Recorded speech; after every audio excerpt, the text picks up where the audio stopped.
কি রে, আর কত ঘুমাবি? সকাল তো হলো।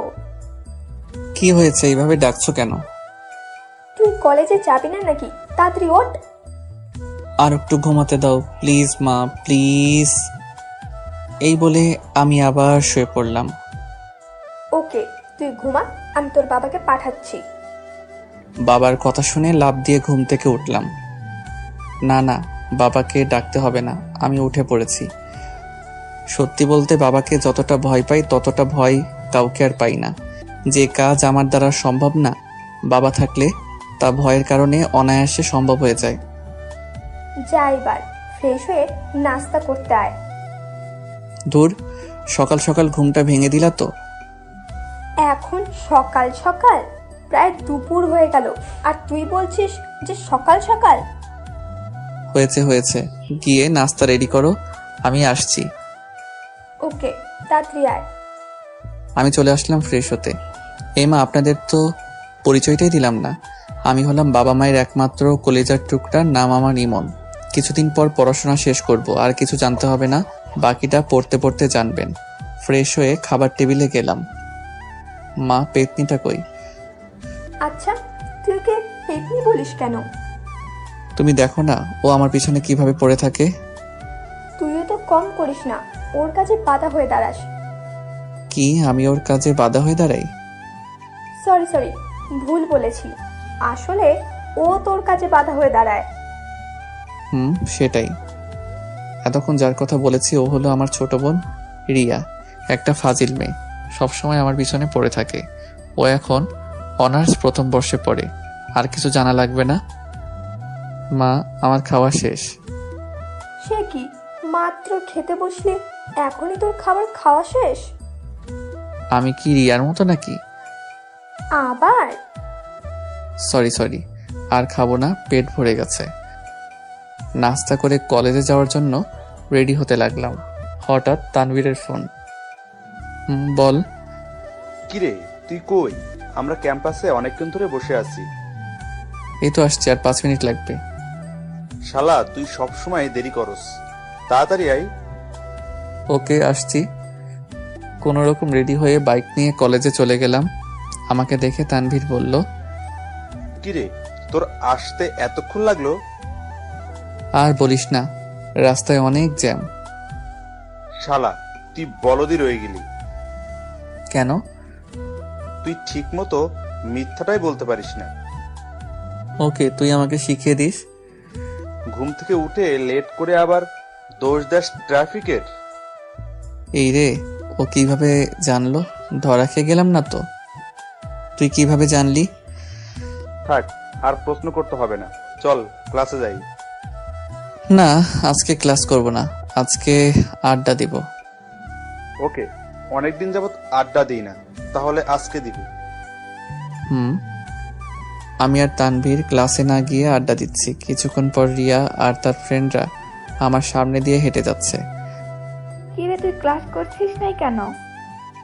আগে নিজের রাস্তা দেখ, তারপর অন্যকে দেখাইস। আমি কিন্তু মা বাবাকে বলে দিব। ওকে বলিস, আমার কি মুখ নেই? কি বলবি তুই? যখন বলবো তখন দেখতে পাবি।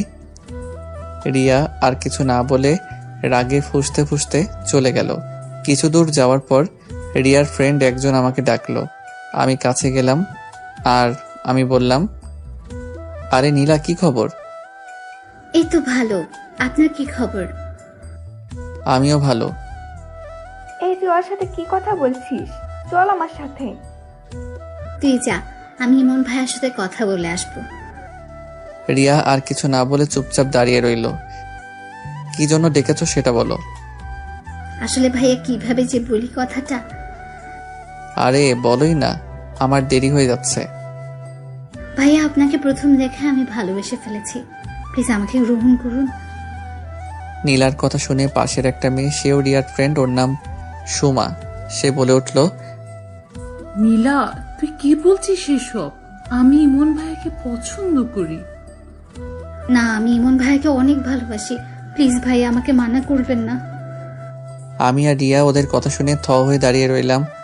এক পর্যায়ে তাদের এমন অবস্থা হলো, বাধা না দিলে সাংঘাতিক কিছু একটা হয়ে যেতে পারে। থামো তোমরা। আমি এখানে কাউকে ভালোবাসি না, তোমাদের আমি বোনের চোখে দেখি। প্লিজ আমাকে একটু বোঝার চেষ্টা করেন। রিয়া, সোমা আর নীলাকে টানতে টানতে আরেক দিকে নিয়ে গেল, আর আমি তানভীরের কাছে চলে আসলাম আর হাঁপাতে লাগলাম। কিরে, এমন হাঁপাচ্ছিস কেন? আর একটু হলে তো মরেই যেতাম। কেন, ওরা প্রপোজ করলো নাকি? হুম, তুই কিভাবে জানলি? ওদের মুখের অঙ্গি ভঙ্গি দেখেই বুঝেছি। ও বাহ, ব্রিলিয়েন্ট। আচ্ছা, তুই প্রেম করস না কেন? তোকে এইটার উত্তর কয়বার দিব আমি? তুই যেটা বলেছিস সেটা কখনোই হবে না। হবে হবে। আমি এমন মেয়ে চাই যাকে দেখলে বুকের মাঝে ঘন্টা বাজবে, বুকের পাশে চিনচিন ব্যথা করবে, আর যাকে দেখলে আমার শরীরে ঠান্ডা বাতাস বয়ে যাবে। হয়েছে হয়েছে, সিনেমার ডায়লগ কম দে। শালা, এই জন্য তোকে কিছু বলতে চাই না। দোস্ত, শুনলাম কলেজের টিচাররা নাকি কয়েকদিনের জন্য ট্যুরে যাবে, আর এইবার অনেক দিন কলেজ বন্ধ থাকবে। সত্যি বলছিস? সত্যি। বাহ, আজ কতদিন পর শান্তিতে থাকতে পারবো, তোকে বলে বোঝাতে পারবো না। এইভাবে কলেজের টাইমটা কাটিয়ে দিলাম আড্ডা মেরে। বাসায় গেলাম একটু দেরি করে।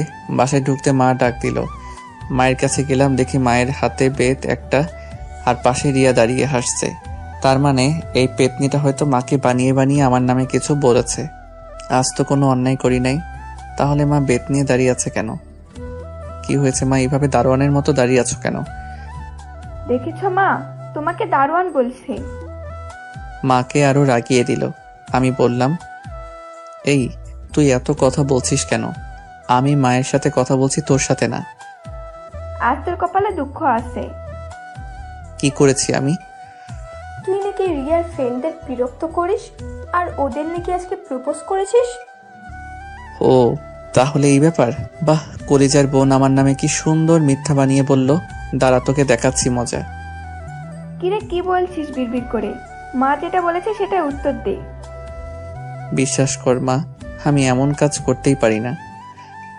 আহারে, দুধে তুলসী পাতা, কোনো দোষে নাই জনাবে। তুই আমার নামে মিথ্যা বলেছিস কেন? কিসের মিথ্যা বললাম? তুই তো সুমা আর লিমাকে একসাথে প্রপোজ করেছিলি। সত্যি মা, আমি এমন করি নাই। না, তোকে আর বিশ্বাস করা যায় না। মা যখনই বেত দিয়ে আমাকে মারতে যাবে তখনই। এক সেকেন্ড দাঁড়াও। থামলে কেন? ওকে মারো। কে মার খাবে সেটা এখনই প্রমাণ হয়ে যাবে। এই বলে আমি পকেট থেকে মোবাইলটা বের করলাম আর সব রেকর্ড মাকে শুনিয়ে দিলাম। মা তো রিয়ার উপর রেগে আগুন হয়ে গেছে, আর রিয়া তো ভয়ে শেষ। তুই এইটা কখন রেকর্ড করলি? যখন তোর বান্ধবীরা আমাকে ডাকলো তখন আমি রেকর্ড অন করে তোদের সামনে গিয়েছিলাম। তুই আমাকে মিথ্যে বলে ওকে মার খাওয়াতে চেয়েছিস। রিয়া যেই দৌড় দিবে তখনই আমি ওর চুল ধরে ফেলি। পালাবি কই এখন? আমাকে তো ভালোই ফাঁসিয়ে দিচ্ছিস। এই আমার চুল ছাড়, আমার লাগছে। আজকের মতো মাফ করে দিলাম, আর যদি আমার পিছনে লেগেছিস তাহলে দেখিয়ে দিব আমি কি জিনিস। তারপর আমি রিয়াকে ছেড়ে দিলাম। সে দৌড়ে একটা রুমে ঢুকে গেল আর বলতে লাগলো, দেখবো তুই আমার কি করতে পারিস। তবে রে। রিয়া দ্রুত দরজা আটকে দেয়। তোরা এত বড় হয়েছিস, তারপর কেন লেগে থাকিস এক একটার পিছনে? আমি লেগেছি কই, তোমার মেয়েই তো লাগতে আসে। ধুর, আমি যাই, তোদের কাছে থাকলে পাগল হয়ে যাব। মা চলে গেল আর আমি রুমে এসে ফ্রেশ হয়ে খাবার খেলাম। শুয়ে শুয়ে মোবাইল টিপছি, এমন সময় তানভীর কল দিল। কিরে, হঠাৎ কল দিলি যে? কেন, দেওয়া যাবে না নাকি? তা না, এখন বল কেন কল দিয়েছিস? কাল দুপুরে নদীর পাড়ের রাস্তায় আসিস। কেন? জমিয়ে আড্ডা দিব তাই। বাবা অফিসে গেলে আসবো, আর যদি না যায় তাহলে সরি। ওকে, চেষ্টা করিস আসার জন্য। তা তো অবশ্যই। এখন বাই, পরে দেখা হবে। Okay bye. এইভাবে আজকের দিনটা কেটে গেল। রাতে সবাই একসাথে খাবার খেতে বসলাম। বাবা আছে বলে চুপচাপ খাচ্ছি, কোনো কথা বলছি না। নীরবতা ভেঙে বাবা বলে উঠল, কাল তো তোর কলেজ বন্ধ, তাই না? কেন? শুধু পেছনে পড়েছেন আমার। ক্ষতি সেটা না হয় যেদিন দেখা হবে সেদিন বলবো, একবারে মুখোমুখি সামনাসামনি। কে আপনি? প্লিজ আমাকে বলুন কে আপনি? এইভাবে কেন গেম খেলছেন আমার সাথে? লেখাটা টাইপ করে সেন্ড বাটনে ক্লিক করতেই you can not reply to this conversation লেখা আমাকে বুঝিয়ে দিল লোকটা ব্লক করে রেখেছে আমায়। আমি সত্যি জানি না কে সে। গত রাতে আমার আর শিমু আপুর ভেতরে যা হয়েছে আমরা দুজন ছাড়া তো কেউ জানতো না। তাহলে কারোর পক্ষে আগে এসেই ক্যামেরা সেট করে রেখে যাওয়া একেবারেই অসম্ভব। যখন আমরা একে অপরের সাথে শারীরিক সম্পর্কে লিপ্ত হয়েছি, ঘরের সমস্ত দরজা জানালা তো বন্ধই ছিল। বাইরের থেকে কেউ ভিডিও করবে সেটাও অসম্ভব। আর তাছাড়া এই ভিডিও দেখে একটিবারও মনে হচ্ছে না এটা ঘরের বাহির থেকে রেকর্ড করা হয়েছে। কে থাকতে পারে এসবের পেছনে? কিছুই বোধগম্য হচ্ছে না আমার। কার সাথে আমার এত বড় শত্রুতা? কি করতে চাইছে সে অজ্ঞাতনামা ব্যক্তি আমার সাথে? আমার কোনো প্রকার ইচ্ছে ছিল না শিমু আপুকে ভোগ করার। আমি যেটা করেছি ওর ভালোর জন্যই করেছি। ওর উপকার করাই মুখ্য উদ্দেশ্য ছিল আমার। সেটা করতে গিয়ে এইভাবে ফেসে যাব কখনো ভাবতে পারিনি। এই ভিডিও যদি পাবলিক হয়ে যায় কোনো প্রকারে আমার পরিস্থিতিটা কি হবে তখন এটা চিন্তা করতে আর স্থির রাখতে পারছি না নিজেকে। মাথাটা ব্যথা করতে লাগলো চিনচিন করে। হঠাৎ আমার চোখ জোড়া বিছানার চাদরের ওপরে যায়। সাদা বিছানার চাদরে ছোপ ছোপ রক্তের দাগ। আর বুঝতে বাকি রইল না আমার এটা কোনো স্বাভাবিক রক্ত নয়। এতগুলো বছর ধরে আগলে রাখা আমার কুমারত্ব অবসানের চিহ্ন এগুলো। এক রাতের বিশাল ব্যবধান ঘটে গেল আমার জীবনে। রক্তের দাগ ধুয়েও দূর করা যায় না। এটা আমার জীবনের একটা অবিচ্ছেদ্য অংশ হয়ে থাকবে আজ থেকে। আর প্রতিনিয়ত স্মরণ করিয়ে দিবে গতকালকের রাতের মুহূর্তগুলো। হঠাৎ কারোর আগমনে আমার ভাবনার রেশ কাটে। সিমরান ভাবি চায়ের কাপ আর বিস্কুটের প্লেট হাতে নিয়ে ঢুকে পড়ল আমার রুমে। আমি একটু অবাক হলাম তাকে দেখে। এ কি তুমি? কখন এলে তোমরা? এই তো একটু আগে। ওমা, এত সকাল সকাল? সকাল কয়টা বাজে ঘড়িতে দেখছো চোখ বুলিয়ে? ভাবিকে কি করে বুঝাই আমার উপর দিয়ে যা ঘটে গেছে? তাতে সময় খেয়াল করার সুযোগ পেলাম কোথায়? ভাবির কথা শুনে ঘড়ির দিকে তাকিয়ে দেখি 9:30 বাজে। তার মানে সত্যি অনেকটা বেলা হয়ে গেছে। আকাশে মেঘ করার কারণে আন্দাজ করা যাচ্ছে না। ভাইয়া কোথায়? ভাইয়া এসেছো তো?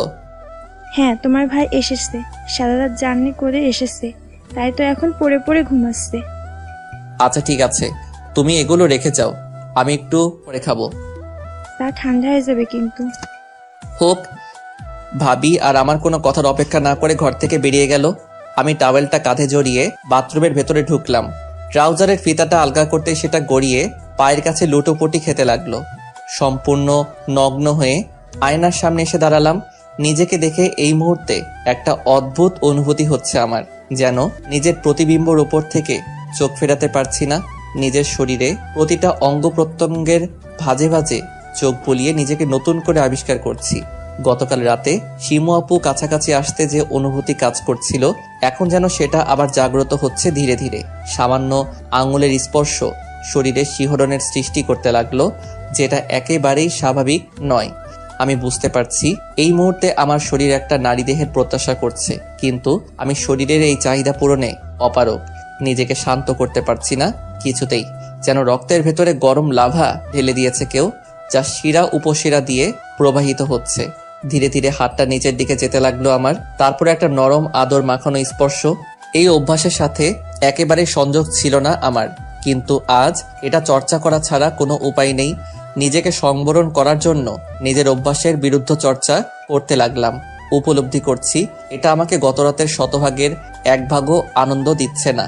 আবার চাইলে এক্ষুনি বন্ধ করতে পারছি না। এর শেষ প্রান্তে না পৌঁছানো পর্যন্ত শান্তি নেই আমার। যাই হোক, আয়নার সামনে দাঁড়িয়ে চর্চাটা চালিয়ে যেতে লাগলাম। এভাবে নিজেকে নিজে উপভোগ করতে করতে এক পর্যায়ে শান্ত হয়ে গেলাম। সারা শরীর অদ্ভুত এক ঝাঁকুনি দিয়ে উঠল। আমার দ্রুত শ্বাসের শব্দ বাথরুমের 4 দেয়ালের ভেতরেই সীমাবদ্ধ থেকে যায়। কিছুক্ষণ দাঁড়িয়ে দাঁড়িয়ে হাঁপাতে থাকি। এরপর গোসল সেরে তাড়াতাড়ি বেরিয়ে আসলাম। এখন অনেকটা হালকা লাগছে নিজেকে। নাস্তাটা সেরে নিজের কিছু জরুরি কাজ সেরে ফেললাম। এর ভেতরে ভিডিও রেকর্ডের কথাটা বেরিয়ে গিয়েছিল মাথা থেকে। এরপর সন্ধ্যাবেলা দর্পণ ভাইয়ার সাথে দুপুরে খাবার খাওয়ার সময় এক পলক দেখা হয়েছিল, তারপর আর হয়নি। ভাবলাম 2 ভাই মিলে বাইরে গিয়ে একটু আড্ডা দিলে আসলে মনে দুশ্চিন্তাগুলো একটু হলেও লাঘব হবে।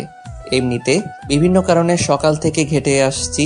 এইভাবে ভাইয়ার রুমের দিকে যাই। রুমের দরজাটা খুলতেই দেখি কেউ নেই ঘরে। আম্মাকে ডাক দিয়ে জিজ্ঞেস করি ভাইয়ার বিষয়। তিনি কিছু বলতে পারলেন না। ভাবিও নেই আশেপাশে, আর ওদের রুমের ভেতরে পা বাড়ালাম না। দরজাটা আবার বন্ধ করে বেরিয়ে আসতে যাব, ঠিক তখন একটা জিনিসের দিকে চোখ পড়লো আমার। ভাইয়াদের বিছানায় বালিশ চাপা দিয়ে কিছু একটা রাখা হয়েছে। কৌতূহল বশত রুমের ভেতরে ঢুকে পড়লাম জিনিসটা কি দেখার জন্য। কাছে গিয়ে বালিশটা তুলতেই চমকে উঠলাম আমি। এ তো একটা ভিডিও রেকর্ড ক্যামেরা, বেশ ভালো দাম দিয়ে কিনেছে বোঝা যাচ্ছে। কিন্তু ভাইয়া ভাবি তো একটিবারের জন্যও বললো না এটা আমায়। ভীষণ খটকা লাগছে বিষয়টা। ওরা তো কিছু লুকোয় না আমার থেকে, নাকি বলতে ভুলে গিয়েছিল কে জানে। যদি ভুলেই যাবে এটা এভাবে বালিশের নিচে লুকিয়ে রাখবে কেন? লক্ষ্য করলাম টেবিলের পাশে কতগুলো কাগজপত্র ছড়িয়ে ছিটিয়ে রাখা হয়েছে, তার ভেতরে 2টো ট্রেনের টিকিট। টিকিটের দিকে তাকিয়ে আরো বেশি অবাক হলাম। এগুলো তো গতকালকের দুপুরের শিফটের টিকিট। সে অনুযায়ী ওদের বাসতে ফিরতে সন্ধ্যা হওয়ার কথা, তাহলে সকালে ফিরেছে বলল কেন? ভাইয়া ভাবি রাতেই বা কোথায় ছিল? অদ্ভুত ব্যাপার। এটাও গোপন করে রেখেছে আমাদের থেকে। ছোটবেলা থেকে দেখে আসছি, বাইরে গিয়ে একটা হোঁচট খেলেও ভাইয়া বাসার সবার সাথে শেয়ার করে। ওর স্বভাবটাই এমন, কোনো কিছু হাইড করে রাখার মানুষ ও নয়। অথচ এখন ক্যামেরা আর টিকিটের বিষয়টা এভাবে গোপন করলো আমাদের থেকে। এটা ভাবতেই সকালের ভিডিওর কথা মাথায় চলে আসলো আমার আপত্তিকর ভিডিও ব্ল্যাকমেইলের সাথে এই ঘটনাগুলোর কোনো যোগসূত্র নেই তো? ছি ছি, হেদায়েত করো খোদা। এসব কি ভাবছি আমি নিজের ভাই আর ভাবিকে নিয়ে? ওদের কি শত্রুতা আমার উপর? আর ওরা কেন এরকম একটা জঘন্য কাজ করতে যাবে আমার সাথে? তবে এটাও ঠিক, এই মুহূর্তে যে ক্লুগুলো পেলাম আমি, সেগুলো একেবারে ফেলে দেবার মতো নয়। জানি না কি হচ্ছে আমার সাথে। রাতের বেলা আমার ফোনে একটা অচেনা নম্বরে ফোন কল আসে। কলটা রিসিভ করতে ওপাশ থেকে একটা আতঙ্কজনক নারী কণ্ঠ ভেসে আসলো। হ্যালো পল্লব, পল্লব তুই কোথায় আছিস? কণ্ঠটা ভীষণ পরিচিত মনে হচ্ছে। আরে এটা তো শিমু আপু। শিমু আপুর কণ্ঠ শুনে চমকে উঠলাম আমি। শিমু আপু তুমি? কি হয়েছে তোমার? আমাকে বাঁচা পল্লব, ওরা মেরে ফেলবে আমায়। কি বলছো এসব? কে মেরে ফেলবে তোমায়? তোর দুলাভাই, ও আজ শেষ করে ফেলবে আমাকে। সর্বনাশ হয়ে গেছে। আমাদের দুজনের গতকাল রাতের ঘটনা কেউ রেকর্ড করে নিয়েছে, আর এখন সেগুলো আমার স্বামী মানে তোর দুলাভাইয়ের কাছে পাঠিয়ে দিয়েছে। আমি জানি না কি হবে এখন। আচ্ছা তুমি কোথায় আছো? ঠিকানাটা পাঠিয়ে দাও, আমি দেখি কি করা যায়। প্লিজ কিছু কর। কলটা কেটে বিছানার উপর ধপাস করে বসে পড়লাম। কি করব বুঝতে পারছি না কিছুই। আর লোক জানাজানির ভয় পাচ্ছি না আমি। লোকে সত্যি কথাই বলে, পাপ কোনোদিন চেপে রাখা যায় না। যে করেই হোক সেটা সবার সামনে প্রকাশ পাবেই। আমার আর শিমু আপুর শারীরিক সম্পর্কের কথা সারা পৃথিবী জেনে যাবে। সবার সামনে আমি একটা খারাপ নোংরা ছেলে হিসেবে পরিচিতি পাবো। নিজের মান সম্মানের বলি দেবার জন্য প্রস্তুত করছি নিজেকে। এই নিয়ে আক্ষেপ নেই, তবে মনে একটাই ভয়, ওরা শিমু আপুর কোনো ক্ষতি না করে ফেলে। বাসা থেকে যত দ্রুত সম্ভব বেরিয়ে পড়লাম। কে আমাদের ঘনিষ্ঠ মুহূর্ত ভিডিও রেকর্ড করেছে সেই ভাবনা মাথা থেকে পুরোপুরি বের করে দিয়েছি। এই মুহূর্তে শিমু আপুর কাছে পৌঁছানো সব থেকে বেশি দরকার। যে ঠিকানাটা আমাকে দিয়েছে সেখানে পৌঁছাতে পৌঁছাতে রাত 11টা বেজে যায়। শিমু আপু ওর এক বান্ধবীর বাসায় আশ্রয় নিয়েছে। আমাকে দেখে জড়িয়ে ধরে হাউমাউ করে কান্না শুরু করে দিল। আমি চরম বিরক্ততার সাথে ওকে ঠেলে দূরে সরিয়ে দেই। আমার ব্যবহারে ভীষণ অবাক হলো শিমু আপু। আমি বেশ রাগান্বিত স্বরে শিমু আপুকে প্রশ্ন করি, কেন আমার সাথে এটা করলে? আমার জীবনটা এভাবে নষ্ট করে দিলে কেন তুমি? আমি তোর জীবন নষ্ট করেছি? নয়তো কি, তোমার না স্বামী বর্তমান? তুমি তারপরেও একজন পরপুরুষকে অবৈধ সম্পর্কের প্রস্তাব দাও কি করে? তুই পরপুরুষ আমার কাছে? কি বলছিস এসব? হ্যাঁ জানি আমি তোমার খুব কাছের একজন বন্ধু, কিন্তু একজন বিবাহিত নারীর কাছে তার স্বামী ছাড়া সবাই পরপুরুষই হয়, এমনকি তার নিজের ভাইও। স্বামী? কে আমার স্বামী? কাকে স্বামী বলছিস তুই? কেন তাজ ভাইয়া? আমার কথা শুনে শিমু আপু হাসতে লাগলো। আমি ওর এই অনর্থক হাসার কোনো কারণ খুঁজে পাচ্ছি না। তুমি এই সময় হাসছো কি করে পারছো, বলবে আমায়? তুই কাকে স্বামী বলছিস পল্লব? যে পুরুষ সন্তান না জন্ম না দিতে পারার জন্য তার স্ত্রীকে দিনের পর দিন মারধর করে, তাকে শেষ করে দেবার হুমকি দেয়, সে স্বামী? যে নিজের বাবা মায়ের কথায় বিয়ে করা স্ত্রীকে ছেড়ে দিতে পারে, সে স্বামী? আমি ঠিক বুঝতে পারলাম না তোমার কথা আপু। কি হয়েছে আমাকে খুলে বলো। আমার দুঃখের কথা কি শুনবি তুই? তুই তো আগে থেকে আমাকে অপরাধের কাঠগড়ায় দাঁড় করিয়ে দিয়েছিস। লক্ষ্য করছি শিমু আপু কথাগুলো বলছে, আর চোখ বেয়ে জল গড়িয়ে পড়ছে তার। এইভাবে আগে কখনো কাঁদতে দেখিনি ওকে। আমি ওর পাশে গিয়ে বসলাম, তারপর ওর কাঁধে হাত রেখে বলি, কি হয়েছে তুই শুধু একটিবার বল আমায়, প্লিজ আপু বল। তুই তো জানিস তাজের সাথে আমার বিয়ে হয়েছে এতগুলো বছর। আমি ওদের বংশে একটা সন্তান দিতে পারছি না বলে ওর পরিবারের ক্ষোভের শেষ নেই আমার উপরে। ওরা আমাকে সবকিছুর জন্য দায়ী মনে করে। আমি নাকি অপয়া, আমার পাপের জন্য পেটের সন্তান আসছে না। আমি তাজকে বোঝানোর অনেক চেষ্টা করি, কিন্তু ও আমাকে তো বুঝলোই না, উল্টো নিজের বাবা মায়ের অন্ধবিশ্বাসের পক্ষ নিল। আমি এর প্রতিবাদ করলে আমার উপরে নেমে আসতো অকথ্য নির্যাতন, আমাকে ছেড়ে দেবার হুমকি পর্যন্ত দিত। এখন তুই বল, আমি বাপ মা মরা মেয়ে, তাজ আমাকে ওর পরিবার থেকে তাড়িয়ে দিলে কোথায় যেতাম আমি? আমার যে মরা ছাড়া উপায় ছিল না। এরপর সবকিছু আল্লাহর হাতে ছেড়ে দিলাম। তাকে ডাকতে লাগলাম, তিনি যেন একটা সন্তান দেয় আমায়। কিন্তু জানি না কোন পাপের জন্য উনি মুখ ফিরিয়ে নিয়েছেন আমার থেকে। আল্লাহ দয়া করলেন না আমার উপর। এরপর আমি ধীরে ধীরে বুঝতে পারি আসলে সমস্যাটা আমার না, তাজের। ওর ভেতরে সন্তান জন্ম দেবার ক্ষমতা নেই, অথচ দিনের পর দিন নিজের অপারগতার দায় আমার উপর চাপিয়ে এসেছে অমানুষটা। আমি ওর বাবা মার কাছে সবকিছু খুলে বলি, ভেবেছিলাম তারা হয়তো বুঝবে, কিন্তু তার উল্টো ফল হলো। ওরা কেউ আমার কোনো কথা কানেই তুলল না, সমানে আমাকে নির্যাতন আর ছেড়ে দেবার হুমকি দিতে থাকে। একবার আইনেরও আশ্রয় নিয়েছিলাম, কিন্তু চতুর তাজ আর ওর ফ্যামিলি পুলিশদের ঘুষ খাইয়ে আইনের মারপ্যাচ থেকে বেরিয়ে আসে, আমার উপর নির্যাতনের মাত্রা বাড়াতেই থাকে। তুই বিশ্বাস কর, আমার যদি বাবা মা বেঁচে থাকতো বা কোথাও যাওয়ার একটা ভালো জায়গা থাকতো, সেখানেই চলে যেতাম। কিন্তু আমার ভাগ্য এতটাই খারাপ, সেই রাস্তাও বন্ধ ছিল। এরপর আমার তোর কথা মাথায় আসে, একটা কঠিন সিদ্ধান্ত নিয়ে বসে আমি। তাজ আর ওর উপর পরিবারের সাথে তো শুধু একটা বাচ্চা নিয়ে এত ঝামেলা। ওদের টর্চারের হাত থেকে বাঁচতে একটা বাচ্চা প্রয়োজন আমার, সেটা যে কোনো প্রকারে। আর সেই মাধ্যমটাই ছিলি তুই। তোর দ্বারা আমি মা হবার সিদ্ধান্ত নিই। আমি জানতাম তুই ঠিক আমাকে এই মহা সংকট থেকে উদ্ধার করতে পারবি, তাই তোর কাছে ছুটে আসি। আমি এটাও জানি এখন তোর অংশ ধীরে ধীরে বেড়ে উঠছে আমার ভেতরে। তাজ সাফ সাফ জানিয়ে দিয়েছে ও এই বাচ্চার দায়িত্ব নিতে পারবে না, উল্টো আমায় আটকে মারধর করেছে। দেখ কি অবস্থা করেছে আমার। এই বলে শিমু আপু ওর পিঠটা আমাকে দেখায়। এক পলক সেই দিকে তাকিয়ে আতকে উঠলাম আমি। ইস, মানুষকে মানুষ এইভাবে টর্চার করে? শিমু আপুকে জানোয়ারগুলো নিশ্চিত মেরেই ফেলবে। আর এই ঘটনার পরে তো সেটা আরো নিশ্চিত। শিমু আপুর চোখের সমস্ত জল ইতিমধ্যে শুকিয়ে গিয়েছে, কাঠ হয়ে দাঁড়িয়ে আছে আমার সামনে। ইতিমধ্যে রুমের দরজায় ধাক্কা মেরে কেউ ভিতরে ঢুকে পড়ে। সে আর কেউ নয়, তাজ ভাইয়া। তাজ ভাইয়া গিয়ে শিমু আপুর চুলের মুঠি চেপে ধরল। কিরে, মার খেয়েও লজ্জা নেই তোর? এখন আসছিস একটা হাঁটুর বয়সী ছেলের সাথে নষ্টামি করতে? মুখ সামলে কথা বলুন, কাকে কি বলছেন? এই, তুমি একদম চুপ থাকো। তোমাদের দুইজনের নষ্টামির সব প্রমাণ আছে আমার কাছে। আর তুমি এই বয়সে দেখি পাক্কা খেলোয়াড় হয়ে উঠেছো। কে দিয়েছে এত ভালো ট্রেনিং? শিমু আপু? শিমু আপু গিয়ে তাজ ভাইয়ার পা জড়িয়ে ধরে বলতে লাগলো, তোমার যা বলার আমাকে বলো, পায়ে পড়ি, ওকে কিছু বলো না। আমার পা ছাড় বলছি, আর তোর কোনো কথা শুনবো না আমি। তোকে তো এবার ডিভোর্স দিতেই হবে। তাজ ভাইয়া রেগে মেগে শিমুল আপুকে উদ্দেশ্য করে বলে, আপু তুমি পা ছাড়ো ওর মতো একটা মানুষের পা ধরে কেন নিজেকে ছোট করছো? এত বড় বড় কথা বলছো? কি হও তুমি ওর? শুধু দেখো আমি ওর কি অবস্থা করি। কি করবে তুমি? ছেড়ে দেবে ওকে? দাও ছেড়ে। তোমার মতো মানুষরূপী জানোয়ারের সাথে সংসার করার থেকে না করাই ভালো। পল্লব, তুই চুপ কর। কি বলছিস এসব? ও আমাকে ছেড়ে দিলে কোথায় যাব আমি? তুমি আমার সাথে যাবে? আমার কথা শুনে তাজ ভাইয়া হাসতে লাগলো। কি বলে এই পুচকে? অন্যের বউ তার সামনে নিয়ে যাওয়ার কথা বলছে? সাহস দেখে হাসি পাচ্ছে আমার। কিসের বউ? তুমি তালাক দেবে ওকে? পল্লব, তুই চুপ কর। হ্যাঁ, তালাক তো ওকে দেবই আমি। ওর মতো নষ্টা মেয়েকে আমি আর আমার সংসারে রাখবো না। তারপর দেখি ওর কি গতি হয়। রাস্তায় পচে গেলে মরতে হবে। রাস্তায় পচে গড়ে মরতে হবে না, সেই ব্যবস্থা আমি করব। তুমি করবে? কি করবে তুমি শুনি? আমি ওকে বিয়ে করব। শুনতে পেলে কি বলেছি আমি? আমার কথা শুনে শিমু আপু যেন স্তম্ভিত হয়ে গেল। তাজ ভাইয়া হা করে তাকিয়ে আছে আমার দিকে। আমার মুখ থেকে উচ্চারিত শব্দ পাথর বানিয়ে দিয়েছে দুজনকে। আসলে ওরা দুজনের কেউ ভাবতেও পারিনি আমি এরকম একটা কঠিন সিদ্ধান্তের কথা জানাবো। ছি, এসব কি বলছিস পল্লব? মাথা খারাপ হয়ে গেছে তোর? না, আমি একদম ঠিক বলছি। আর যা বলছি ভেবে চিন্তাই বলছি। আমি বিয়ে করলে একমাত্র তোকেই করব। বাহ, তাহলে এই ছিল তোমাদের দুজনের মনে? তলে তলে এত দূর? আপনি চুপ করুন তাজ ভাইয়া।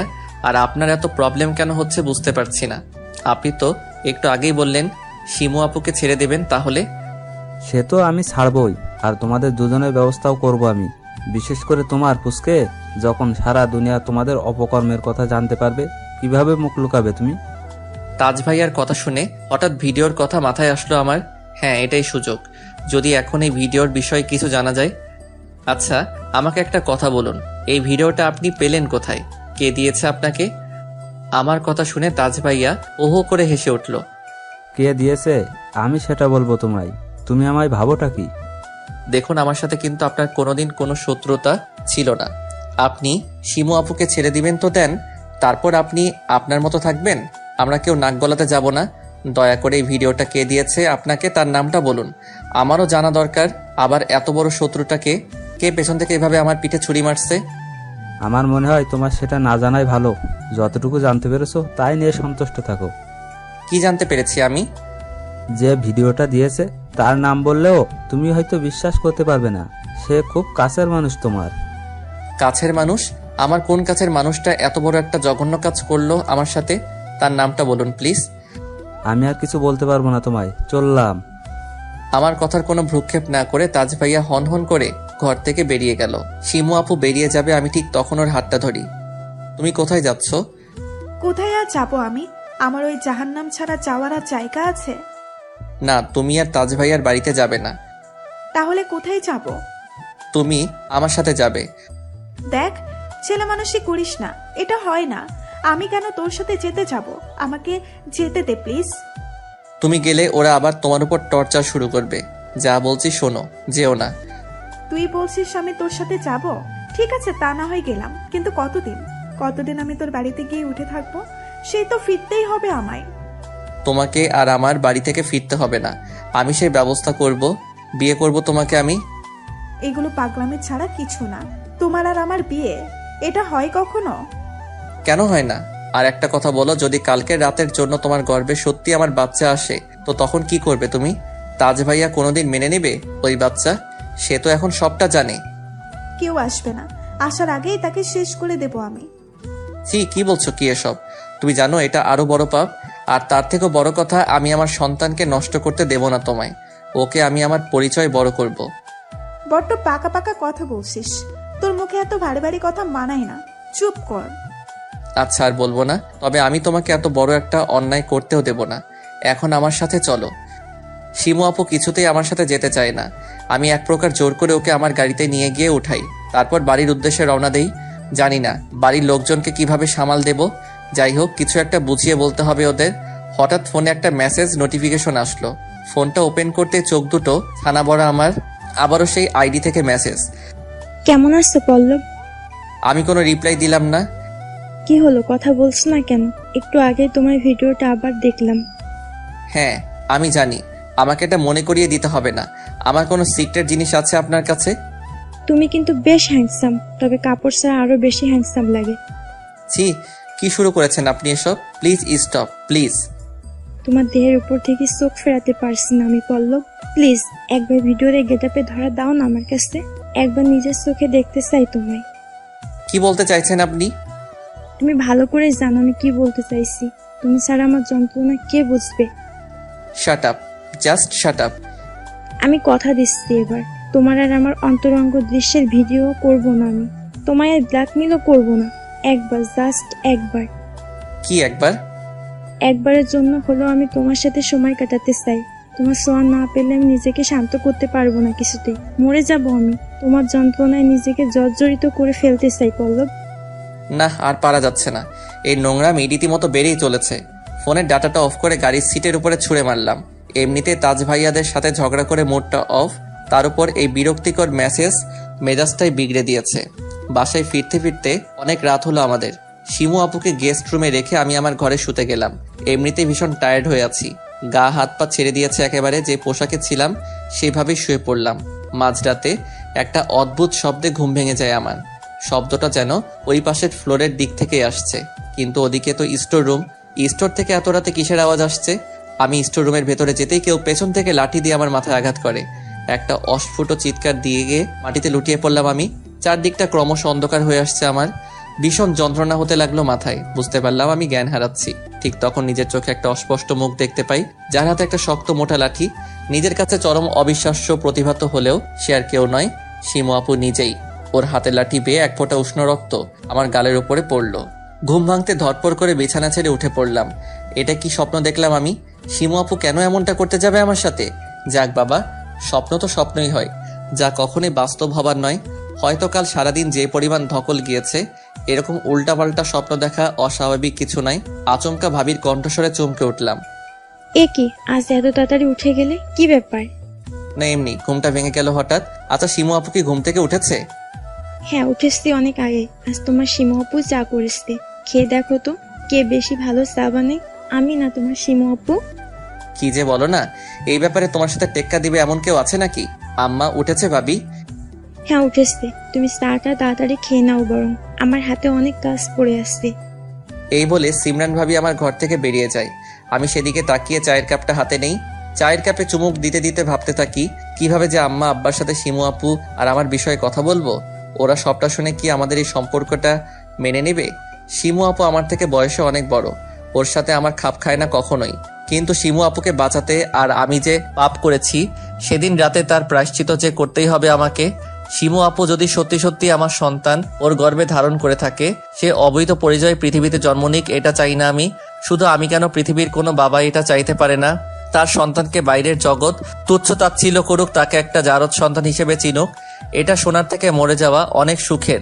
নিজের পরিণতি দেখে আজ নিজেরই প্রতি করুণা হচ্ছে আমার যে বয়সে চুটিয়ে পড়াশোনা করার কথা, খেলাধুলা, বন্ধু বান্ধব নিয়ে আড্ডা দেবার কথা, সেদিনের একটি রাতের গল্প আমার জীবনটাই যেন পাল্টে দিয়েছে। এখন কিনা আমাকে বিয়ের সন্তান এগুলো নিয়ে ভাবতে হচ্ছে। আমি জানি না কবে এই সব কিছুর থেকে মুক্তি মিলবে আমার, কবে একটু প্রাণ ভরে বিশুদ্ধ মুক্ত আলো বাতাসে নিঃশ্বাস নেব। সবটাই অধরা এখন। শিমু আপু আমাদের বাড়িতে একজন গেস্ট হিসেবেই দেখে যায়। ও এর আগেও আমাদের বাড়িতে বহুদিন, আমার পরিবারের সবার সাথে একটা ভালো পরিচয় ওর, তাই আম্মা আব্বাও অনুমতি দিয়ে দিয়েছেন শিমু আপু যতদিন খুশি এই বাড়িতে থাকতে পারে। এর মাঝে মাঝে সেই ফেক আইডি থেকে মেসেজ আসে আমার কাছে, আমায় নানাভাবে ব্ল্যাকমেইল করার চেষ্টা করে। আমি সমানে ইগনোর করতে থাকি। এভাবে কিছুদিন কেটে যায়। শিমু আপু ডিভোর্স লেটার পাঠিয়ে দিয়েছে অনেক আগেই তাজ ভাইয়াকে। 3 মাস হতে এখনো বেশ কিছুদিন বাকি। ভাবছি 3 মাস পরেই যখন আমার শিমু আবুকে বিয়ে করতে কোনো বাধা থাকবে না, সবাইকে সবটা খুলে বলবো। দর্পণ ভাইয়া আর আব্বা বাড়ির একটা ব্যবসার কাজে বাইরে আছে কিছুদিন ধরে, তাই ভাবি আর আম্মাকে একাই থাকতে হচ্ছে এখন। কয়েকদিন থেকে শিমু আপুর শরীরটা খারাপ যাচ্ছিল। আজ সকালে বমি করেছে কয়েকবার। মা তাই ওকে নিয়ে হাসপাতালে নিয়ে গিয়েছে ডাক্তার দেখানোর জন্য। ঘরে শুয়ে শুয়ে একটা বই পড়ছি, ঠিক তখন আমার ফোনে ভাবি নম্বর থেকে একটা কল আসে। হ্যালো ভাবি, কি হয়েছে? ফোন করছো কেন? পল্লব, একটু আমার ঘরে আসো তো, তাড়াতাড়ি আসো। ভাবির গলা একেবারে ঠিক লাগছে না আমার। কথাগুলো বেশ দ্রুত বলছিল। আমি ফোনটা রেখে দৌড়ে তার ঘরের দিকে যাই। দরজার সামনে গিয়ে বেশ অপ্রস্তুত হয়ে পড়ি। মুহূর্তে দরজার বাইরের দিকে ঘুরে দাঁড়ালাম। কি হলো, ভেতরে আসো। ভাবি বারবার তার ঘরে যেতে বলছে আমাকে। বুঝতে পারছি না কি হয়েছে তার। বুকের উপর থেকে শাড়িটা নিচে পড়ে আছে আর খুব বাজেভাবে বিছানার উপরে শুয়ে আছে। আমাকে দেখে নিজেকে সামলানোর কোনো তারা লক্ষ্য করছি না তার ভেতরে, উল্টো আমাকে তার ঘরের ভেতরে যেতে বলছে। ভাবি তো এরকম আগে কখনো করেনি আমার সাথে, তাহলে আজ হঠাৎ কি হয়ে গেল? আমি আর তার ডাক উপেক্ষা করতে না পেরে ঘরের ভেতরে ঢুকলাম। কি হয়েছে বলো ভাবি? আরে এদিক ওদিক তাকাস তো কেন? আমার কাছে এসে একটু বসো না। এইভাবে ভাবির দিকে চোখ তুলে তাকাতে ভীষণ লজ্জা লাগছে আমার। আজ তার মনের ভেতরে কি চলছে সত্যি তার নাগাল পাচ্ছি না আমি। যাই হোক, আমি ধীরে ধীরে গিয়ে তার পাশে বিছানার উপরে বসলাম। ভাবি আমার হাতটা খপ করে ধরে ফেললো। আমার বুকটা ভীষণ ব্যথা করছে পল্লব, মনে হচ্ছে যন্ত্রণায় মারা যাব। তো আমি কি করব? বুক ব্যথা করছে, ওষুধ খাও। দাঁড়াও, আমি ওষুধ নিয়ে আসছি তোমার জন্য। না, ওষুধ লাগবে না আমার, তুমি আমার কাছে একটু থাকো।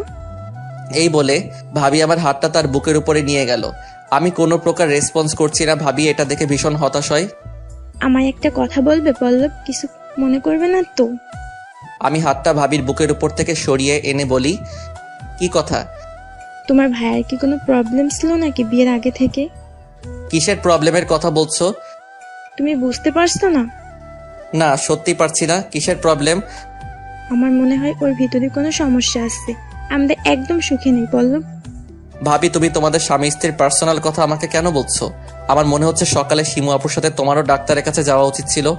অসুস্থ হয়ে যাচ্ছ তুমি। আমি একদম ভালো নেই পল্লব। আমার তো মাঝে মাঝে মনে হয় তোমার ভাইয়া কোনো পুরুষই না, ওর ভিতরে কিছু নেই। তাজ্জব বনে যাচ্ছি আমি ভাইয়ার কথা শুনে। এগুলো কোন ধরনের কথা? তবে আমি একটা জিনিস বুঝতে পারছি, ভাইয়া হয়তো ভাবিকে সন্তুষ্ট করতে পারে না, কিন্তু সেটা আমাকে বলার কি মানে হয়? ভাইয়ার কোনো প্রবলেম থাকলে ওকে ডাক্তার দেখাতে বলো ভাবি। ওর দ্বারা কিচ্ছু হবে না, আর ভেতরে ভেতরে শেষ হয়ে যাচ্ছি আমি বলবো। লক্ষ্য করলাম ইতিমধ্যে ভাবির হাত আমার পায়ের রানের ওপর খাপচে ধরেছে আমাকে। বুঝতে পেরেছি আমি ধীরে ধীরে কন্ট্রোল হারাচ্ছি। না, এখানে আর 1 সেকেন্ড অপেক্ষা করা ঠিক হবে না। হয়তো আবারও কোনো ভুল স্টেপ নিয়ে বসবো। শারীরিক যাতনা এমন এক জিনিস, একবার জাগ্রত হলে তাকে নিয়ন্ত্রণ কষ্টকর। তখন আর ভালো মন্দ জ্ঞান থাকে না কারোর মাথায়। ভাবির হাতটা ছাড়িয়ে বিছানা থেকে উঠে পড়লাম, তারপর রুম থেকে বেরিয়ে যাই।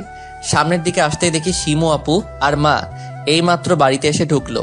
শিমু আপু মুখ মলিন করে দাঁড়িয়ে আছে, মা হাস্যোজ্জ্বল দৃষ্টিতে আমার দিকে তাকিয়ে বলল, একটা খুশির খবর আছে বাবা। অবাক হয়ে জিজ্ঞেস করলাম, কিসের খুশির খবর আম্মা? শিমু মা হতে চলেছে, এই দেখ মেডিকেল রিপোর্ট। শিমু আপুর দিকে তাকিয়ে আমার হাত থেকে রিপোর্টটা নিলাম। মা শিমু আপুকে নিয়ে ঘরের ভেতরে চলে যায়। আমি রিপোর্টটা হাতে নিয়ে ঠায় দাঁড়িয়ে আছি। কেন জানি না খুলে দেখতে ইচ্ছে করছিল না। একটু আগে বলা মায়ের কথাটা এখনো কানে বাজছে আমার। শিমু মা হতে চলেছে, এটা শোনার পরে কেমন একটা অনুভূতি হতে লাগলো নিজের ভেতর, যা আগে কখনো হয়নি। এই প্রথম এমন অভিজ্ঞতার সাথে পরিচিত হচ্ছি। এতদিন মনে মনে এটাই চেয়েছি যেন বাচ্চাটা না আসে, কিন্তু আজকে তার আসার সংবাদ শুনে আমার উল্টো এত ভালো কেন লাগছে বুঝতে পারছি না। আমার তো খুশি হবার কথা নয়, এই বাচ্চাটা আমাদের দুজনের সমস্যা বাড়িয়ে দিয়েছে বহুগুণে। তারপরেও তার উপর কোনো প্রকার রাগ বা অভিযোগ উপলব্ধি করতে পারছি না আমি। এই অদ্ভুত অনুভূতি কারণ জানা নেই আমার। হয়তো এটাই পিতৃত্ব, যে অভিজ্ঞতার সাথে সবাই একটা নির্দিষ্ট সময়ের সাথে পরিচিত হয়। আমার ক্ষেত্রেও তাই ঘটছে। শিমু আপুর সাথে এই মুহূর্তে কথা বলা জরুরি। জানি ও পুরোপুরি ভেঙে পড়েছে। ফাইলটা হাতে নিয়ে শিমু আপুর রুমে গেলাম। ও নেই রুমে, ওয়াশরুমের দরজা অফ, তার মানে ওয়াশরুমের ভেতরেই আছে। ফাইলটা রেখে ঘর থেকে বেরিয়ে আসবো, ঠিক তখন শিমু আপুর ফোনটা বেজে উঠল। ফোনের স্ক্রিনের দিকে তাকিয়ে খানিকটা স্তম্ভিত হয়ে গেলাম। এটা তো তাজ ভাইয়ার ফোন কল। তাজ ভাইয়া শিমু আপুকে ফোন কেন করলো? ওর তো এখন শিমু আপুর সাথে যোগাযোগ করার কোনো কথা নয়। ওয়াশরুমের দরজার দিকে তাকাতে তাকাতে ফোনের কল লিস্ট চেক করতে থাকি। হায় আল্লাহ, এটা কি দেখছি আমি? ভেতরে তাজ ভাইয়ার অসংখ্য phone call, receive, dial, missed call সবকিছু রয়েছে। তার মানে শিমু আপুর যোগাযোগ আছে তাজ ভাইয়ার সাথে। ও তো সেটা একবারও আমাকে বুঝতে দেয়নি। কি চলছে ওদের দুজনের ভেতর? শিমু আপুর ফোনের কল লিস্টের দৃশ্য যেন ফ্রিজ করে দিয়েছে আমাকে। ফোনটা হাতে নিয়ে দাঁড়িয়ে আছি, ঠিক তখন শিমু আপু ওয়াশরুমের দরজা খুলেই আমাকে দেখে ফেললো। লক্ষ্য করলাম ও যেন একটু চমকে উঠলো আমাকে দেখে। শিমু আপু, তাজ ভাইয়ের সাথে তোমার যোগাযোগ আছে, এটা আগে তো বলনি আমায়। যোগাযোগ আছে মানে? কিসের যোগাযোগ? এই ফোনগুলো কিসের তাহলে? আমি ফোনটা এগিয়ে দেই শিমুলাপুর দিকে। তুই জানিস না, তাস মাঝে মধ্যেই আমায় কল দিত, এখনো দেয়। কেন? ওনার তোমার সাথে কি এমন কথা থাকতে পারে এখন? কি আর কথা থাকবে? আমায় বিরক্ত না করলে ওর পেটের ভাত হজম হয়। এখানে আমি ভালো আছি, সেটা যে সহ্য করতে পারে না। সে না হয় না বুঝলাম, তাজ ভাইয়া মাঝে মধ্যে তোমায় কল দিয়ে বিরক্ত করে, কিন্তু ডায়াল কলগুলো কিসের? তুই কি আমাকে সন্দেহ করিস পল্লব? এভাবে পুলিশের মতো জেরা করছিস কেন? ছি, আমি তোমাকে সন্দেহ কেন করব? আমি জাস্ট জানতে চাইছি, আর কিছু না। তার যাতে আমায় ফোন দিয়ে বিরক্ত না করে, আমার সাথে যোগাযোগ না রাখে, সেটাই বলতাম ওকে। তুই বল, ওর সাথে এছাড়া আমার আর কি কথা থাকবে? আচ্ছা শোনো, তুমি আর ওনার কল রিসিভ করো না, আর নম্বরটা দরকার হলে ব্লক করে রাখো। ঠিক আছে, তাই করব। আর তুই রাগ করিস না প্লিজ, আমার তোকে আগেই জানানো উচিত ছিল। ঠিক আছে, আমি ঘর থেকে বেরিয়ে যাব। শিমু আপু পেছন থেকে ডাক দিল আমায়। পল্লব শোন। হ্যাঁ বলো। আমার রিপোর্ট দেখেছিস তো? দেখেছি। এখন কি করব আমরা? আমিও সেটাই ভাবছি, কি করব এখন। আম্মা আব্বাকে বিষয়টা জানানো ছাড়া কোনো উপায় নেই আমাদের। কি জানাবি তুই? কি আর বলবো, সবাইকে এটাই বলতে হবে এই বাচ্চাটা তাজ ভাইয়ার নয়, আমার। কিন্তু ওনারা এটা কি মানতে চাইবে? আমার মনে হয় এই বাড়িতে তোর আর আমার দুজনেরই দিন শেষ হতে চলেছে। এটা ছাড়া আর কোনো অপশন আছে আমাদের কাছে? কয়েকদিনের মধ্যেই সবাই জেনে যাবে তুমি প্রেগনেন্ট, আর তাজ ভাইয়াও এটা জানে এখন এই বাচ্চাটা তার নয়। সে তো বাচ্চাটাকে স্বীকার করবে না কিছুতেই, উল্টো তখন নিজেকে বাঁচাতে আমাদের সত্যিটা সবাইকে জানিয়ে দেবে। সেটাও ঠিক, আমি বুঝতে পারছি না কি করব। উনি সবাইকে জানানোর আগে আমাদের আম্মা আব্বাকে ম্যানেজ করতে হবে। কিভাবে ম্যানেজ করবি তুই ওনাদের? দেখো আপু, একটা সত্য যতই তিক্ত হোক না কেন, সেটা স্বীকার করার ভেতরে আলাদা প্রশান্তি থাকে। অন্তত মিথ্যার বোঝা বয়ে বেড়ানোর থেকে আমাদের এই বাচ্চাটাকে নিয়ে আর মিথ্যাচার করা ঠিক হবে না। আমি ঠিক বাড়ির সবাইকে ম্যানেজ করে নিব, যাতে তারা সবাই তোমার আমার বিয়েটা মেনে নেয়। তুই কি বলছিস আমি জানি না, তোর আমার বিয়ে এটা ভাবতেও আমি জানি না কি হবে। এই বাচ্চাটাকে বাঁচিয়ে রাখতে আমাদের বিয়ে ছাড়া কোনো অপশন নেই। আর বয়সের ব্যবধান তো কি হয়েছে, আমাদের ধর্মেও জায়েজ আছে এটার। শিমু আপু আমার কথা শুনে কাঁদতে লাগলো।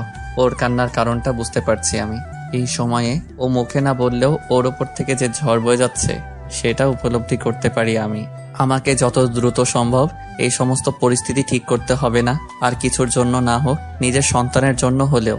এসব ভেবে ঘর থেকে বেরিয়ে গেলাম।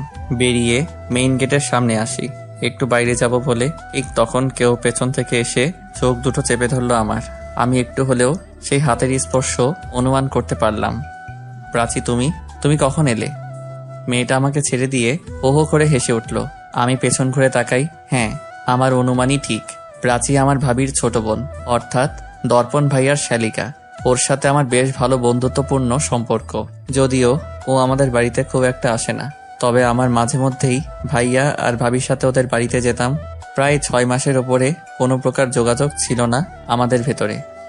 তার মানে এখনো মনে রেখেছেন আমাকে? কি যে বলো না, তোমাকে ভুলতে পারি? আর আমি যাকে একবার দেখি সারা জীবনেও ভুলি না। তাই নাকি? হঠাৎ এইভাবে না জানিয়ে এলে, আমাদের কাউকে বললে আমরা না হয় তোমাকে গিয়ে নিয়ে আসতাম। আমি তো জানাতেই চেয়েছিলাম আপনাকে, কিন্তু আপু আর দুলাভাই এমন জরুরি তলব করলো, সঙ্গে সঙ্গে চলে আসতে হলো। ভাবি আর ভাইয়া ডেকেছে তোমায়? তা কি এমন জরুরি কারণে ডাকলো? সে কি জানি আমি। আচ্ছা শুনুন, আমি শিমু আপুর সাথে একটু দেখা করে আসি, পর না হয় কথা বলবো। এই বলে প্রাচী চলে গেল। ও শিমুল আপুকে আগে থেকেই চেনে, খুব ভালো করেই। কিন্তু একটা ব্যাপার খটকা লাগছে আমার কাছে। ভাইয়া আর ভাবি প্রাচীকে জরুরি তলব কেন করলো? কি করতে চাইছে ওরা? ভাইয়া ভাবির সাথে বিষয়টা নিয়ে কথা বলা দরকার। ওদের রুমের দিকে এগিয়ে যেতেই ভেতর থেকে আম্মার গলার আওয়াজ শুনতে পাই। আম্মা, ভাবি, ভাইয়া কোনো একটা বিষয় নিয়ে কথা বলছে। আমি ভিতরে না ঢুকে দরজার বাইরে দাঁড়িয়ে শোনার চেষ্টা করছি ওরা কি বলছে। কাবিনটা তো করে রাখাই যায়। হ্যাঁ আম্মা, আমিও তাই ভাবছি। বিয়ের অনুষ্ঠান না করি এখন, অন্তত কাবিনটা করে রাখাই যায়। তারপর ওরা দুজন যে যার মতো থাকবে। বুঝতে পারছি না এরা কিসের কাবিন আর বিয়ের কথা বলছে। একটা অদ্ভুত কৌতূহলের সৃষ্টি হয় আমার মনের ভেতর। আচ্ছা, আমি পল্লবীর সাথে কথা বলি আগে, তুই কি বলিস? আম্মা ভাইয়া আর ভাবিকে প্রশ্ন করে। হ্যাঁ বলো, তবে আমাদের সিদ্ধান্তটাই কিন্তু বহাল থাকবে আম্মা। পল্লবের সাথে প্রাচীর কাবিন ফাইনাল, আর সেটা যত দ্রুত সম্ভব। আমরা জানি ও এই প্রস্তাবে না করতে পারবে না। ওরা একে অপরকে খুব ভালো করেই চেনে। কথাগুলো শুনে যেন বুকটা মোচড় দিয়ে উঠলো আমার, মাথাটা ভন ভন করে ঘুরতে লাগলো। ভাইয়া ভাবি হঠাৎ আমার বিয়ে নিয়ে এত উঠে পড়ে লেগেছে কেন? ওরা কোনোভাবে আমার আর শিমু আপুর ব্যাপারটা জেনে যায়নি তো? হয়তো এটা ওদের একটা চাল আমাকে বাজেভাবে ফাঁসানোর জন্য। কিন্তু এই মুহূর্তে আমি শিমু আপুকে ছেড়ে অন্য কারোর সাথে কাবিন করব কি করে, যার গর্ভে কিনা আমার সন্তান বড় হচ্ছে? এ খোদা, এ কোন বিপাকে ফেললে তুমি আমায়? তোর সাথে আমাদের একটা বিষয়ে কথা বলার আছে। আমরা জানি তুই আমাদের কথার সম্মান রাখবি। ভাইয়া আমাকে উদ্দেশ্য করে বলে। ঘরের ভেতরে আমি, ভাইয়া, ভাবি আর আম্মা, দরজার বাইরে শিমু আপুর সাথে প্রাচী দাঁড়িয়ে। ওরা আমাদের ভেতরের বাক্যালাপ মনোযোগ দিয়ে শুনছে। হ্যাঁ বলো, কি বলতে চাও? দেখ ভাই, তুই হয়তো শুনে অবাক হবি, তোর কাছে এটা তাড়াহুড়া মনে হতে পারে, তারপরেও বলছি। আমি খুব ভালো করে জানি এরা আমাকে কি বলার জন্য ডেকেছে এখানে, তবুও সবটা না জানার নাটক চালিয়ে যাচ্ছি। আরে বলো না ভাইয়া, কি হয়েছে? আমরা তোর সাথে প্রাচীর কাবিন করে রাখতে চাই। এক্ষুনি বিয়ের অনুষ্ঠান করব না, তবে তোদের কাবিনটা এক্ষুনি করে রাখতে চাই। তোর কোনো আপত্তি নেই তো? ভাইয়ার মুখের কথা শুনে আমি দরজার দিকে তাকালাম। শিমু আপুর মুখ বিষণ্ণতায় আচ্ছন্ন হয়ে আছে। সব থেকে বেশি অবাক হচ্ছি প্রাচীর প্রতিক্রিয়া দেখে।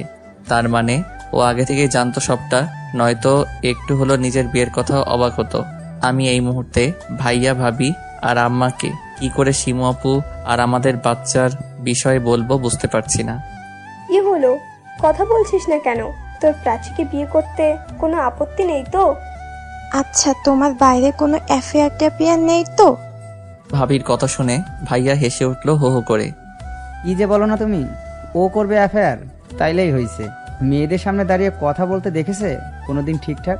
তাছাড়া আমি আমার ভাইকে ভালো করে চিনি। ওর কারোর সাথে সেই রকম কিছু থেকে থাকলে আমাদের নিশ্চয়ই বলতো। আর 5টা ছেলে মেয়েদের মতো লুকিয়ে রিলেশন করার শিক্ষা আমরা দেইনি ওকে। সর্বনাশ, ভাইয়া এগুলো এখন কেন বলছে? ওর এই কথাগুলো আমার সত্যিটা প্রকাশ করার ক্ষেত্রে আরো বেশি বাধা সৃষ্টি করছে। ওরা এতটা অন্ধের মতো বিশ্বাস করে আমায়। এখন কি করে জানাবো আমি যে আমার সাথে কারোর অবৈধ সম্পর্ক হয়েছে, এমনকি আমার বাচ্চা তার গর্ভে? আমি ইনোসেন্ট নই, অনেক আগেই নিজেকে নষ্ট করে ফেলেছি। এটা শোনার পরে ওরা কি কখনো ক্ষমা করতে পারবে আমায়? কি করে মুখ দেখাবো সবার সামনে? যতটুকু সাহস সঞ্চয় করে এসেছিলাম সবটা ভাইয়ার কথা শুনে ছাই হয়ে গেল। আর কিছু বলা হলো না আমার, মাথা নিচু করে বসে রইলাম। চুপ করে আছিস যে, কিছু বল। কি বলবো আমি? আমার মনে হয় প্রাচীর সাথে কথা বলা দরকার তোমাদের সবার আগে। আরে তুমি ওর কথা ছাড়ো, তুমি রাজি কিনা সেটা বলো। তবে এটা ঠিক, আমার বোনের জন্য তোমার থেকে ভালো জামাই আর দুটো কোথাও পাবো না আমি।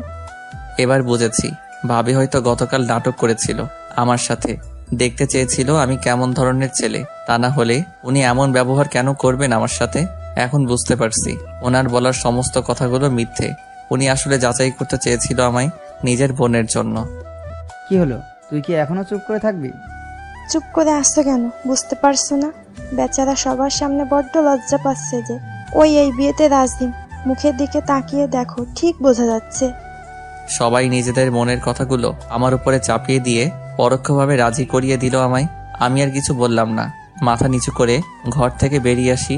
দরজার সামনে আসতেই শিমু আপু আর প্রাচীর মুখোমুখি হই। প্রাচী আমায় দেখে লজ্জায় পালিয়ে গেল। এদিকে শিমু আপুর চোখ জলে ছলছল করছে, এক দৃষ্টিতে তাকিয়ে আছে আমার দিকে। ওর দিকে অবলোক তাকিয়ে চলে গেলাম। এরপর রাতের বেলা একটু তাড়াতাড়ি শুয়ে পড়েছি আজকে। এমনিতেই শরীরটা ভালো নেই, তার উপর মাথায় নানাবিধ চিন্তা। বাড়ির সবাই পাগল করে ছাড়বে আমায়। একদিকে শিমু আপু, অন্যদিকে আমার বিয়ে। শাখের করাতের মতো অবস্থায় পড়ে আছি আমি। দিনের কথাগুলো ভাবতে ভাবতে কখন যে ঘুমিয়ে পড়েছি খেয়াল নেই। হঠাৎ একটা অনাকাঙ্ক্ষিত স্পর্শে ঘুম ভেঙে গেল আমার। ব্ল্যাঙ্কেটের ভেতরে কারোর অস্তিত্ব অনুভব করছি আমি। দুটো নরম হাত আমাকে পেছন থেকে জড়িয়ে ধরেছে। ধীরে ধীরে ঘুরে তাকালাম আমি। আরে এ তো প্রাচী। প্রাচী এত রাতে এখানে কেন? আমি কিছু বলতে যাব ঠিক তখন ও আমার মুখটা চেপে ধরলো। তারপর কানের কাছের মুখটা নিয়ে ফিসফিস করে বলে লাগলো, কোনো কথা বলো না, বাড়ির লোকজন জেগে যাবে। তুমি এসেছো কেন এত রাতে? কেউ দেখে ফেললে সর্বনাশ হবে। চলে যাও প্লিজ। হোক সর্বনাশ, আজ আমি নিজের সর্বনাশ করতেই এসেছি এখানে। মানে কি বলছো তুমি? প্লিজ আমাকে একটু ভালোবাসো না, তোমার ভালোবাসা পেতে বড্ড ইচ্ছে করছে। পাগল হয়ে গেছো নাকি? চলে যাও। হ্যাঁ, পাগল হয়ে গেছি। আজকের রাতে আমার সমস্ত পাগলামি সহ্য করতে হবে তোমায়। এই বলে প্রাচী আমার টি শার্টের বোতাম খুলতে লাগলো, শার্টটাকে চেয়ারের উপর ছুঁড়ে ফেলে। তারপর আমার বুকে আলতো করে একটা চুমু দিল। মুহূর্তেই সারা শরীর কেঁপে উঠলো আমার। একটা ঝাঁকুনি অনুভব করলাম। প্রাচী এক পর্যায়ে আমার বেল্টে হাত দিল, হাত দিয়ে খোলার চেষ্টা করছে। আমি ওকে থামিয়ে দিলাম। এবার কিন্তু বাড়াবাড়ি হচ্ছে, এসব করবো না এখন। করবে না মানে? তুমি কি পুরুষ নও? না, ভালো লাগছে না আমার। প্লিজ না করো না, দেখো তোমার ভালো লাগার ব্যবস্থা আমি করছি। নিরুপায় হয়ে প্রাচীর কাছে নিজেকে সঁপে দিলাম আমি। আমাকে পুরোপুরি বিবস্ত্র করে দিল ও। তারপরেও নিজেও শরীরের সমস্ত পোশাক একে একে খুলতে থাকে। ড্রিম লাইটের আলোতে এক দৃষ্টিতে আমি নিরীক্ষণ করে চলছি ওকে। এরপর নিজে থেকে ওকে কাছে টেনে নিয়ে জড়িয়ে ধরি। কি হলো, শরীর ভালো হয়ে গেল এখন তোমার? শাট আপ, আমায় বাধ্য করলে তুমি। দেখো আজ তোমার কি অবস্থা করি আমি। কি করবে শুনি? মেরেই ফেলবো আজ তোমাকে। শুধু মুখেই বলবে নাকি কাজে করে দেখাবে? ওয়েট। এক লাফে প্রাচীর ওপরে নিজের আধিপত্য বিস্তার করে নিলাম আমি। তারপর ওকে নিজের বাহু দিয়ে শক্ত করে চেপে ধরলাম। প্রাচীর গোঙানির আওয়াজে সারা ঘর আন্দোলিত হয়ে উঠল। আমি এক হাত প্রসারিত করে ফ্যানের সুইচটা অন করে দিলাম যাতে শব্দটা বাইরে না যায়। পল্লব, এবার ছাড়ো প্লিজ, প্লিজ। আর একটু সময় অপেক্ষা করো না। প্লিজ ছাড়ো, আমার কষ্ট হচ্ছে ভীষণ। আমি ওর কোনো কথাই কানে তুলছি না, আরো শক্ত করে জড়িয়ে ধরলাম। প্রাচী আমার নিষ্ঠুরতা সহ্য করতে না পেরে একটা প্রকাণ্ড চিৎকার জুড়ে দিল। অমনি ঘুম ভেঙে যায় আমার। ঝটফট করে বিছানার উপরে উঠে বসি। তার মনে এতক্ষণ স্বপ্ন দেখছিলাম আমি, যেন হাঁপ ছেড়ে বাঁচলাম। আবারও প্রাচীর সেই চিৎকারের শব্দ কানে ভেসে আসলো আমার। তবে এবার আর স্বপ্নে নয়, বাস্তবে। বাস্তব আর স্বপ্ন যেন মিলেমিশে একাকার হয়ে যাচ্ছে। বিছানা থেকে উঠে বাইরে ছুটে গেলাম। ভাইয়া আর ভাবিও উঠে এসেছে ইতিমধ্যে। প্রাচীর গলার আওয়াজ না? হ্যাঁ, আমি স্পষ্ট শুনতে পেলাম। ও এত রাতে বাইরে কি করছে? তোমরা প্লিজ এখন এত কথা বলো না, চলো গিয়ে ওকে খুঁজি। আমার কিন্তু খুব ভয় করছে। ভাবি তুমি এত টেনশন করো না, দেখছি আমরা। শব্দটা অনুসরণ করে আমি, ভাবি আর ভাইয়া বাড়ির পেছনের গার্ডেনের দিকে গেলাম। সেখানে যেতেই ভাবি প্রাচীকে অজ্ঞান হয়ে পড়ে থাকতে দেখে চিৎকার জুড়ে দিল। আমরা সবাই ছুটে যাই ওর কাছে। অজ্ঞান হয়ে মাটিতে পড়ে আছে প্রাচী। ওর মাথাটা দিয়ে অসম্ভব রকমের রক্তক্ষরণ হচ্ছে। স্পষ্ট বোঝা যাচ্ছে কেউ অ্যাটাক করেছে ওর উপর। ভাইয়া প্রাচীকে কোলে তুলে দ্রুত গতিতে ভেতরের দিকে চলে গেল। ভাবিও তার সাথে কান্না করতে করতে এগিয়ে গেল। আমি স্থির হয়ে দাঁড়িয়ে আছি। বাড়ির ভেতরে আম্মা, শিমু আপু, ভাইয়াদের সবার শোরগোলের আওয়াজ শোনা যাচ্ছে। প্রাচীর রক্তের দিকে চটের আলো ফেলে তাকিয়ে আছি সেই দিকে। বুঝতে পারছি না কে অ্যাটাক করলো ওকে, ওর উপর কার কিসের এত রাগ, আর ওকে মেরেই বা তার কি লাভ। আলোতে একটু পাশে নিতেই একটা অদ্ভুত জিনিস দেখে চমকে উঠলাম। শিমু আপুর একটা ভাঙা গাছের চুড়ি রক্তের পাশেই পড়ে আছি। চুড়িগুলো চিনতে এক মুহূর্ত ভুল হলো না আমার, কারণ এগুলো গত পরশুই আম্মা কিনে দিয়েছিল ওকে, স্পষ্ট মনে আছে। তাহলে কি শিমু আপুও ছিল এখানে? ও কোনোভাবে প্রাচীকে, কিন্তু কেন? হায় খোদা, এটা হয় কি করে? শিমু আপুর চুড়ি এখানে এলো কি করে? ভাঙা চুড়িগুলো আমি মাটি থেকে কুড়িয়ে নিলাম। কিছু টুকরোতে প্রাচীর রক্ত মিশে আছে, তারপরেও কুড়িয়ে নেই। বাড়ির ভেতরে ঢুকে দেখি ইতিমধ্যে গাড়ি এসে গেছে। ভাইয়া আর ভাবি গাড়িতে তুলে হাসপাতালের উদ্দেশ্যে রওনা হলো। আমাকে বলল যেন সকালবেলা হাসপাতালে যাই। এই মুহূর্তে বাড়ি খালি করে সবার বেরিয়ে যাওয়া ঠিক হবে না। প্রাচীর অবস্থা এতটাই সাংঘাতিক, ওকে জরুরি ভিত্তিতে হাসপাতালে নিতে হলো। বাড়িতে এখন শুধু মা আর শিমু আপু। আমি আর দেরি না করে সোজা শিমুর রুমে গেলাম। ও শোবার জন্য প্রস্তুতি নিচ্ছিল। আমি ভেতরে ঢুকতেই চমকে উঠল। আরে কি হলো, তুই এখন আমার ঘরে? আমি তো চমকেই উঠেছিলাম। ইদানিং তুমি একটু বেশি চমকাচ্ছ না শিমু আপু? মানে কি বলতে চাইছিস তুই? আমি আর কোনো কথা না বলে চুরির ভাঙা টুকরোগুলো শিমু আপুর সামনে ধরলাম। ও কিছুক্ষণ তাকিয়ে রইল সেগুলোর দিকে। কি এগুলো? এগুলো ভাঙা গাছের চুড়ি। তো আমি কি করব? আমাকে দেখাচ্ছিস কেন? কারণ এগুলো তোমার কাছের চুড়ি, যেগুলো আম্মা কিনে দিয়েছিল তোমায়। মাথা খারাপ হয়ে গেছে নাকি তোর? এই চুড়িগুলো আমার কেন হতে যাবে? দাঁড়া, তোকে দেখাচ্ছি। শিমু আপু আমাকে অবাক করে দিয়ে ড্রয়ার থেকে ওর নতুন কাচের চুড়িগুলো বের করে আমাকে দেখালো। কি হলো, এবার মুখ বন্ধ কেন? কিছু বল। এগুলো তোমার নয় তাহলে? আর আমি কি ভেবেছিলাম? ছি, তুই আমাকে সন্দেহ করছিস? তুই ভাবছিস আমি প্রাচীকে? ভাবলি কি করে এসব তুই? ও আমার বোনের থেকে কম নয় কোনো অংশে। আচ্ছা সরি, আমি বোধহয় একটু বেশি ভেবে ফেলেছি। প্লিজ আমার কথায় রাগ করো না তুমি। শিমু আপুর ঘর থেকে বেরিয়ে এলাম। সত্যি এগুলো আমারই বাড়াবাড়ি। সেদিন তাজ ভাইয়াকে নিয়ে আজ আবার চুরি। আমি শিমু আপুর ওপর অতিমাত্রায় সন্দেহপ্রবণ হয়ে উঠছি। আমার এই ব্যবহার শিমু আপুকে কষ্ট দিচ্ছে। এরপর থেকে আর কোনো বিষয়ে নিশ্চিত না হয়ে কথা বলবো না ওর বিষয়ে। এই সময়ে আমার ওর প্রতি অনেক বেশি যত্নশীল হওয়া উচিত, সেটা না করে অযথা সন্দেহ করে যাচ্ছি। পরের দিন সকালে হাসপাতালে প্রাচীকে দেখতে গেলাম আমি। ওর শারীরিক অবস্থা এখন অনেকটাই অনুকূলে। ডাক্তার জানিয়েছেন আর একটু ট্রিটমেন্ট নিলেই পুরোপুরি সুস্থ হয়ে উঠবে। প্রাচীর কেবিনে গেলাম আমি। গিয়ে দেখি দুটো মোটা মালিশ মাথার নিচে রেখে শুয়ে আছে। আমাকে দেখে একটা মুচকি হাসি দিল প্রাচী। ওর পাশে গিয়ে একটা টুলের উপরে বসলাম। এখন কেমন লাগছে প্রাচী? অনেকটা ভালো। বাহ, তুমি জানো আম্মা গত রাতে চোখের পাতা এক করতে পারিনি তোমার চিন্তায়। আর তুমি? প্রাচীর এই প্রশ্ন একটু হলেও সংকোচে ফেলে দিল আমায়। কি বলবো ওকে বুঝতে পারছি না। আমার একটা হাত নিজের দিকে টেনে নিল ও। বলো, তোমার চিন্তা হয়নি আমার জন্য? কেন হবে না, নিশ্চয়ই হয়েছে। তুমি অতিথি আমাদের বাড়ির। শুধুই অতিথি, আর কিছু নই। এখন চুপ থাকো। ডাক্তার এমনিতেই তোমার সাথে বেশি কথা বলতে নিষেধ করেছে। পুরোপুরি সুস্থ হওনি তুমি। ঠিক আছে, বেশি কথা বলবো না। আমার একটা শেষ প্রশ্নের উত্তর দাও। কি প্রশ্ন? তুমি আমায় বিয়ে করবে তো? এখন এই প্রশ্ন কেন? ভাইয়া বলেছে আমি সুস্থ হলেই নাকি যত দ্রুত সম্ভব আমাদের কাবিনের ব্যবস্থা করবে। কখন বললে এই কথা? এই তো একটু আগে। আচ্ছা আমি উঠি এখন, তুমি রেস্ট নাও। আমি উঠে বেরিয়ে যাব, ঠিক তখন প্রাচী পেছন থেকে আবারও বলে উঠল আমায়। তুমি কিন্তু এখনো আমার প্রশ্নের উত্তর দিলে না। বলো, আমায় বিয়ে করতে তোমার কোনো আপত্তি নেই তো? আমি ওর কথার কোনো উত্তর না দিয়ে বেরিয়ে গেলাম। হ্যাঁ, এটা বলাই যেত। এই বিয়েতে আপত্তি আছে আমার, কিন্তু যখন সেই আপত্তির কারণ জিজ্ঞেস করা হতো কি উত্তর দিতাম আমি? এই ভয় আর সংকোচটাই কুড়িয়ে কুড়িয়ে মারে আমায়। উত্তেজনার বশে একটি রাতের করা ভুল আমার জীবনের সবকিছু ওলট পালট করে দিল। নয়তো প্রাচীকে বিয়ে করতে কোনো আপত্তি ছিল না আমার। ওকে বরাবরই ভালো লাগতো আমার, এখনো সেই ভালো লাগাটা কাজ করে, কিন্তু আমি নিরুপায়। এই মুহূর্তে কিছুই করার নেই আমার। এরপর হাসপাতাল থেকে বাড়ির উদ্দেশ্যে বেরিয়ে পড়ি। প্রতিমধ্যে আবারও সেই ফেক আইডি থেকে একটা মেসেজ আসে। আমার আর তোমার মাঝে যে বাধা হয়ে আসবে তাকে সরিয়ে দেব আমি। তার মানে এগুলো তোমার কাজ? প্রাচীকে অ্যাটাক তুমি করেছো? এইবারের মতো ছেড়ে দিলাম, এই পরের বার সেই সুযোগ দেব না। কে তুমি? কেন করছো এসব? আমার মনে হয় এবার আমাদের সামনাসামনি কথা বলা উচিত। আর আমি কে সেটা এক্ষুনি জানা জরুরি নয়, তবে এটা জেনে রাখো, আমি যেই হই না, আমি প্রাচীরের খুব কাছের একজন মানুষ। লজ্জা করছে না এটা বলতে? নিজেকে প্রাচীর কাছের মানুষ বলে দাবি করছো, আবার তাকেই পেছন থেকে ছুরি মারছো। ছি! হঠাৎ আমার গাড়িটা রাস্তার মাঝে ব্রেক কষলো। সামনে তাকিয়ে দেখি বিশাল বড় জ্যাম পড়ে গেছে। এখন এই বিরক্তিকর জ্যামের মাঝে বসে বসে অপেক্ষা করা ছাড়া কোনো উপায় নেই। গাড়ির জানালাটা খুলে বাইরের দিকে তাকালাম। ঠিক তখন আমার কয়েক গজ দূরে একটা গাড়ির দিকে চোখ পড়তেই চমকে উঠলাম।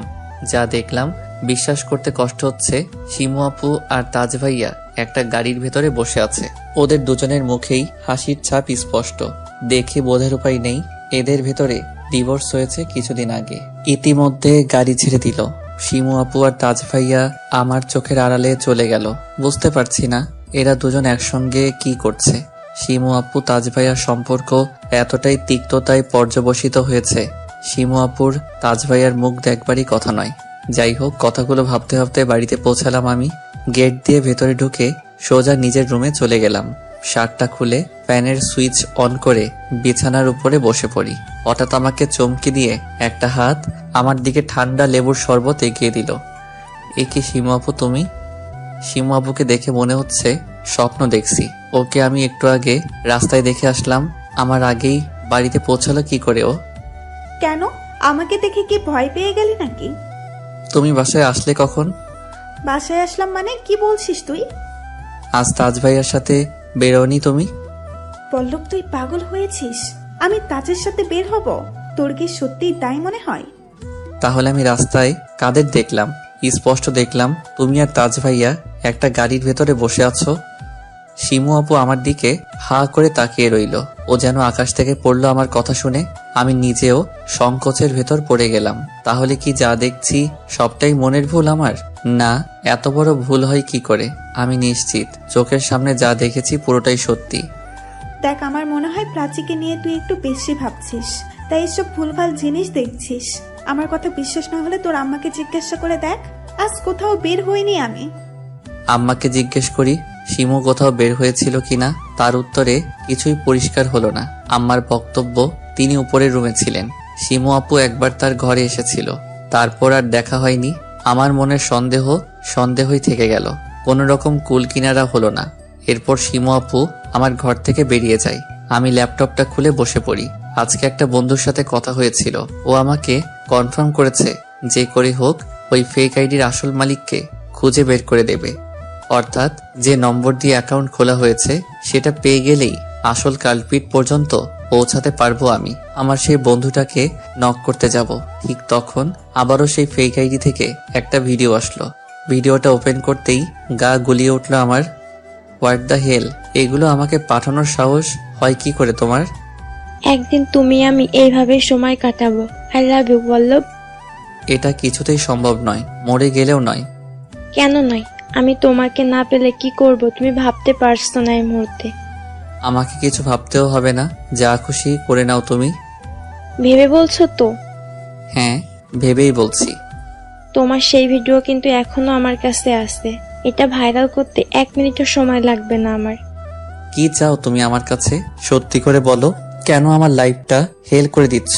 কি চাও তুমি আমার কাছে? আমি তোমাকে চাই পল্লব, তোমার এই শরীরটা চাই। তুমি নিজেও জানো না কি জ্বালা জ্বলছে আমার মনের ভিতরে। তোমার দুষ্টু স্পর্শই একমাত্র আমার মনের জ্বালা মেটাতে পারে। আমি জানি তুমি যেই হও না কেন, তুমি নিশ্চয়ই কোনো মেয়ে একজন ভালো মেয়ে হয়ে এরকম নির্লজ্জের মতো কথা বলছো কি করে? আমার তোমার জন্য সব বিসর্জন করে দিয়েছি পল্লব। যেদিন তোমার সাথে প্রথম দেখা হয়েছে সেদিন তোমার ভালোবাসার লোভে পড়ে গেছি। না, এই ভালোবাসা শুধু মনের নয়, তোমার থেকেও তোমার পুরুষত্বকে বেশি ভালোবেসে ফেলেছি আমি। জানো তো, তোমার মতো দুটো পুরুষ হয় না। তুমি নিজেও জানো না তুমি কি। Shut up, just shut up. আর একটা কথা বলবে না তুমি। তার মানে তুমি আমার কথা মানবে না, তাই তো? প্রশ্নই আসে না। ঠিক আছে, তাহলে আমার আর কিছু করার নেই। নিজের চূড়ান্ত সর্বনাশের জন্য প্রস্তুত থেকো। ল্যাপটপটা অফ করে বিছানার এক কোণায় ছুঁড়ে মারলাম। ইচ্ছে করছে ভেঙে ফেলি এটা। না জানি সে কি করতে চলেছে। এই ভিডিওটা একবার ফাঁস হয়ে গেলে তখন কি হবে ভেবেই ভয়ে হাত পা ঠান্ডা হয়ে আসছে। একদিকে আসন্ন বিয়ে, অন্যদিকে শিমু আপুর প্রেগন্যান্সি, তার উপর এই ভিডিওর উপদ্রব। জানি না সেদিন রাতে কে এই কাজ করেছিল। একবার যদি তাকে খুঁজে বের করতে পারি, তার সাথে কি করব আমি নিজেও ভাবতে পারছি না। এসব ভাবনার মধ্যে আমার বন্ধুর ফোন কল আসলো। হ্যাঁ গুঞ্জন, বল। কিছু করতে পেরেছিস ভাই? প্রসেসিং এ আছে, খুব তাড়াতাড়ি হয়তো পেয়ে যাব। একটু ভালো করে ট্রাই কর, আমাকে বাঁচা ভাই। চিন্তা করিস না, আশা করি 2-1 দিনের ভেতরে একটা ভালো খবর দিতে পারবো। জাস্ট একবার তার নাগালে পাই, দেখ তারপর কি করি। গুঞ্জন ফোনটা কেটে দিল। আমি হাসপাতালে ফোন দিয়ে জানতে পারি প্রাচীকে খুব তাড়াতাড়ি রিলিজ করে দেওয়া হবে। আর ভাইয়া নাকি হাসপাতাল থেকে সোজা বাড়িতেই আসছে। ভাবি আম্মাকে বলতে লাগলো। এরপর সন্ধ্যাবেলা আমি একটা চায়ের কাপ হাতে বারান্দায় দাঁড়িয়ে আছি। আকাশের কোণায় ভারী মেঘ জমেছে, মনে হচ্ছে একটু পরে বৃষ্টি হবে। দাঁড়িয়ে দাঁড়িয়ে বৃষ্টি দেখার প্রতি বরাবরই নেশা কাজ করে, তাই মনে মনে কামনা করছি যেন বৃষ্টি হয়। নিজের মনের সমস্ত দুশ্চিন্তা, হতাশা বৃষ্টির জলের সাথে ভাসিয়ে দেয়া যাবে। হঠাৎ অনুভব করলাম কেউ আমার কাঁধের পেছনে হাত রেখেছে। ভাইয়া আমাকে কিছু বলার সুযোগ না দিয়েই আমার শার্টের কলার ধরে টানতে টানতে নিয়ে যেতে লাগলো। ভাইয়ার এই অগ্নিরূপ কখনো দেখিনি আমি। বেশ ভয় লাগছে আমার। আমাকে ঘরের ভেতরে ধাক্কা দিয়ে ঢুকিয়ে দরজাটা বন্ধ করে দিল। তারপর নিজের মোবাইলটা বের করে আমার চোখের সামনে ধরলো। সর্বনাশ, যা ভয় পেয়েছিলাম তাই হলো। আর শেষ রক্ষা হলো না আমার। সেই ব্যক্তি ভাইয়ার কাছে ভিডিওটা পাঠিয়ে দিয়েছে, যেখানে স্পষ্ট দেখা যাচ্ছে আমি কারোর সাথে শারীরিক সম্পর্ক করছি। যদিও এখানে শিমু আপুর মুখটা বড্ড অস্পষ্ট, শুধু আমাকেই বোঝা যাচ্ছে। এর কারণ কি আজও বুঝে উঠতে পারিনি আমি। আমি ভাইয়াকে কিছু বলতে যাব, ঠিক তখন আমার গালে সপাটে এক চড় বসিয়ে দিল। একটা প্রচন্ড ধাক্কা খেয়ে মেঝেতে পড়ে যাই আমি। তারপর ভাইয়া আমাকে উদ্দেশ্য করে বলে উঠল, আজ তোকে শেষ করে দরকার হলে জেলে যাব আমি, কিন্তু তোর মতো কুলাঙ্গারের কোনো প্রয়োজন নেই আমাদের। ওর চোখ থেকে যেন আগুন ঝরছে। ভয়ে সেই দিকে তাকানোর সাহস হচ্ছে না আমার। কি হলো পল্লব, এইভাবে তাকিয়ে আছিস কেন? ভাইয়ার কথায় ঘরের ভেতর থেকে বেরিয়ে এলাম আমি। সত্যি সত্যি এরকম কিছু ঘটলে আর রক্ষা থাকবে না আমার। ভিডিওটার ভয় এতটাই তাড়া করে বেড়াচ্ছে আমায়, সব সময় উল্টাপাল্টা কিছু না কিছু ভাবছি। হ্যাঁ বলো ভাইয়া। একটা ভালো খবর আছে, কালকেই প্রাচী বাড়ি ফিরবে। ও আচ্ছা। তুই খুশি হসনি এটা শুনে? কেন হবে না, কি যে বলো না তুমি। এবার ভাবছি যত তাড়াতাড়ি সম্ভব তোদের দুজনের বিয়েটা দিয়ে দেব। ভাইয়া একটা কথা বলি তোমায়। বল। তোমরা এই বিয়ের ব্যাপারটা এখন ঝেড়ে ফেলতে পারো না মাথা থেকে? আমি এই সময়ে প্রিপেয়ার্ড নই।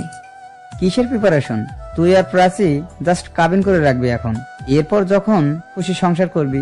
তোকে দিয়ে তো কেউ এখন জোর করে সংসার করাচ্ছে না। কিন্তু কোনো কিন্তু নয়। দেখ, তোর ভাবি, আম্মা, আব্বা, এমনকি আমরা সবাই চাই কাবিনটা যত তাড়াতাড়ি হোক। তুই হয়তো জানিস না, আম্মাই কিন্তু প্রথমে তোর ভাবি আর আমার কাছে প্রস্তাবটা রেখেছে। তুই এখন শেষ সময় এসে সবটা ভেঙে দিস না। ভাইয়া এই বলে বেরিয়ে গেল। পরিস্থিতি দিন দিন জটিলতর রূপ নিচ্ছে। প্রাচী এখন অসুস্থ। এই সময়ে ও সত্যিটা জানতে পারলে না জানি কি ঘটবে। তখন সব দোষ আমার আর শিমু আপুর ঘাড়ে এসে পড়বে। শিমু আপু এখন নির্বিঘ্নে এই বাড়িতে থাকতে পারছে, কিন্তু সবটা জানাজানি হয়ে গেলে ওর এই বাড়িতেও স্থান হবে না। আমি ভালো করেই জানি এরকম কিছু ঘটার আগে সবটা সামাল দিতে আমায়, সেটা যে কোনো প্রকারেই। এরই মধ্যে আমার ফোনে আবারও সেই বন্ধুটার ফোন কল আসে। হ্যাঁ গুঞ্জন, বল। নাম্বার পেয়ে গেছি পল্লব। সত্যি? হ্যাঁ, এই নাম্বার দিয়ে ফেক অ্যাকাউন্ট খোলা হয়েছিল। আমি বলছি তুই টুকে রাখ। গুঞ্জনের থেকে নম্বরটা নিলাম।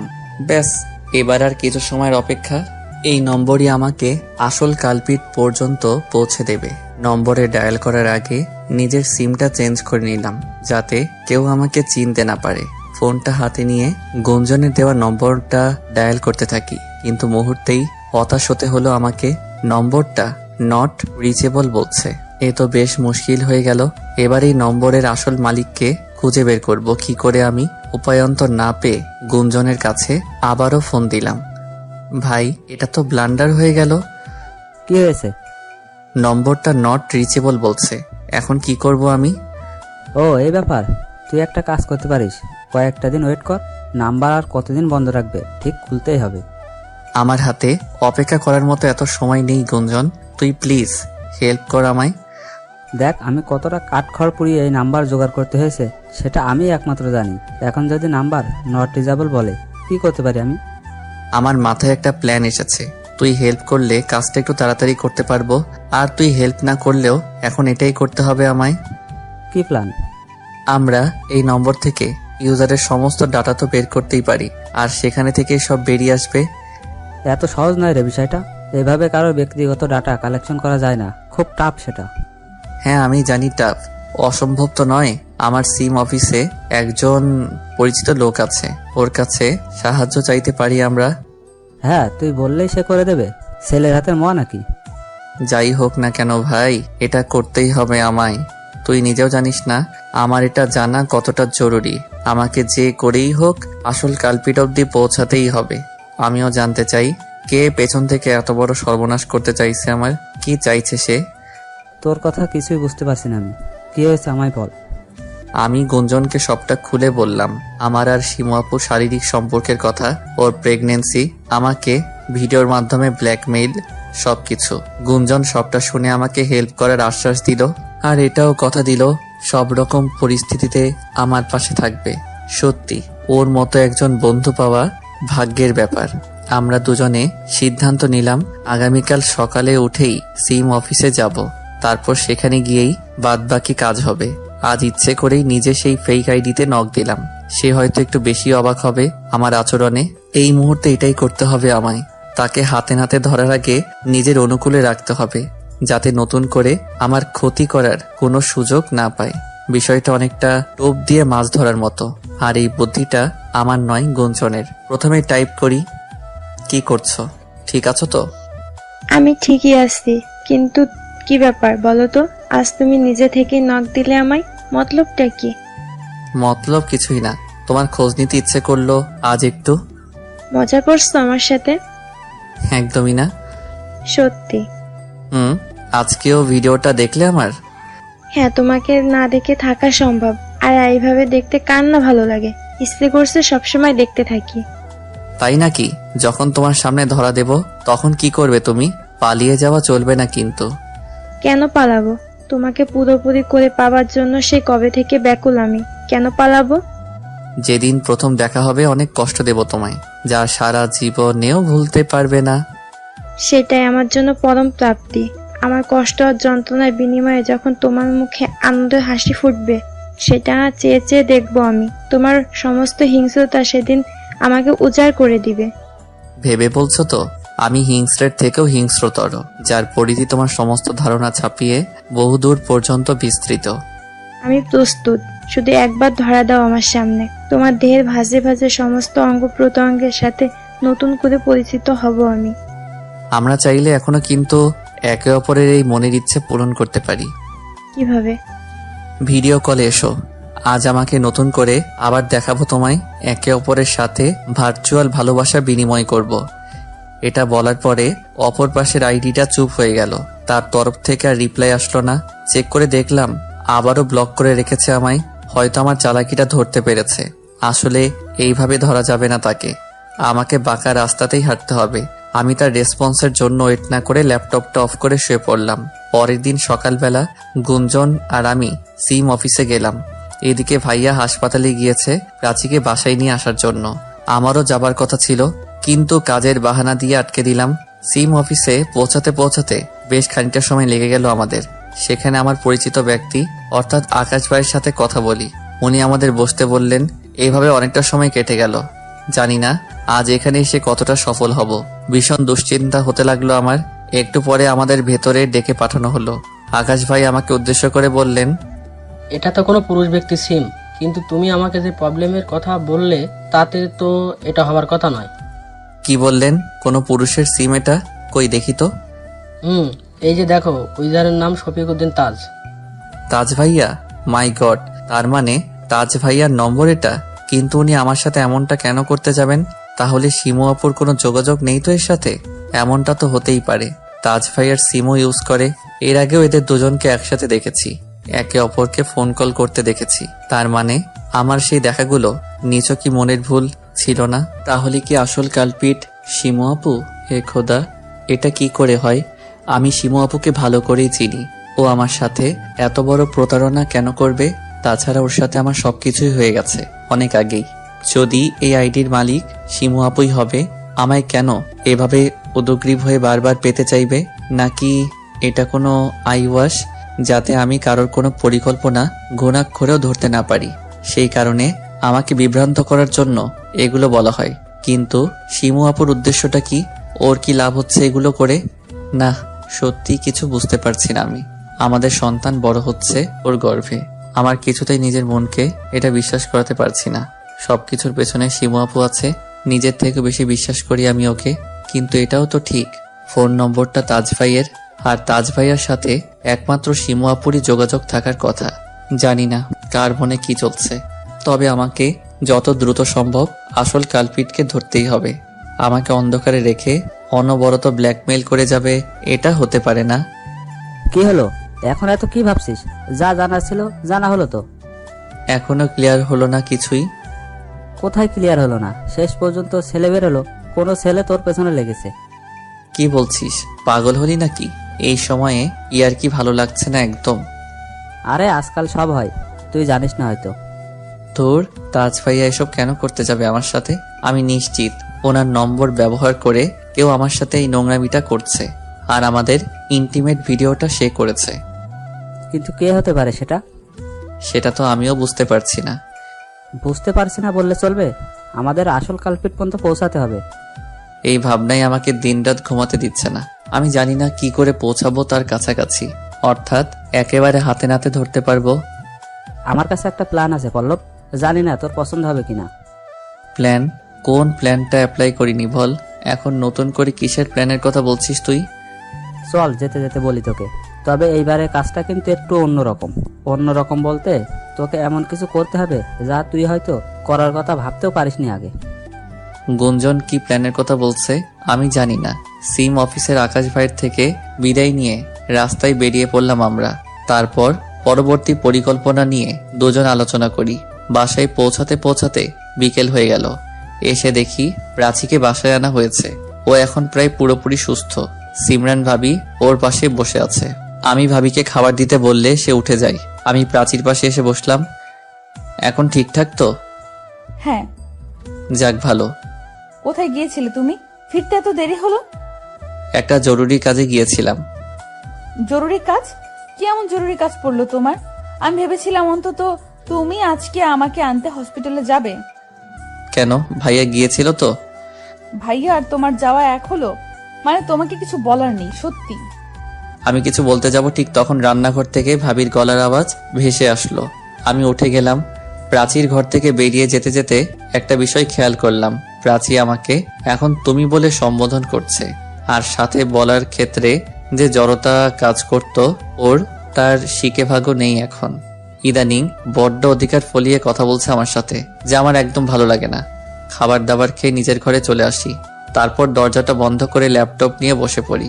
ডাটা অন করে সেই ফেক আইডিতে ঢুকলাম। প্রথম টোপটা এখনই দিতে হবে আমায়। দেখা যাক কাজ হয় কিনা। নিজের আপত্তিকর মুহূর্তের কিছু ছবি পাঠিয়ে দিলাম। তারপর তার রিপ্লাইয়ের জন্য ওয়েট করতে থাকি।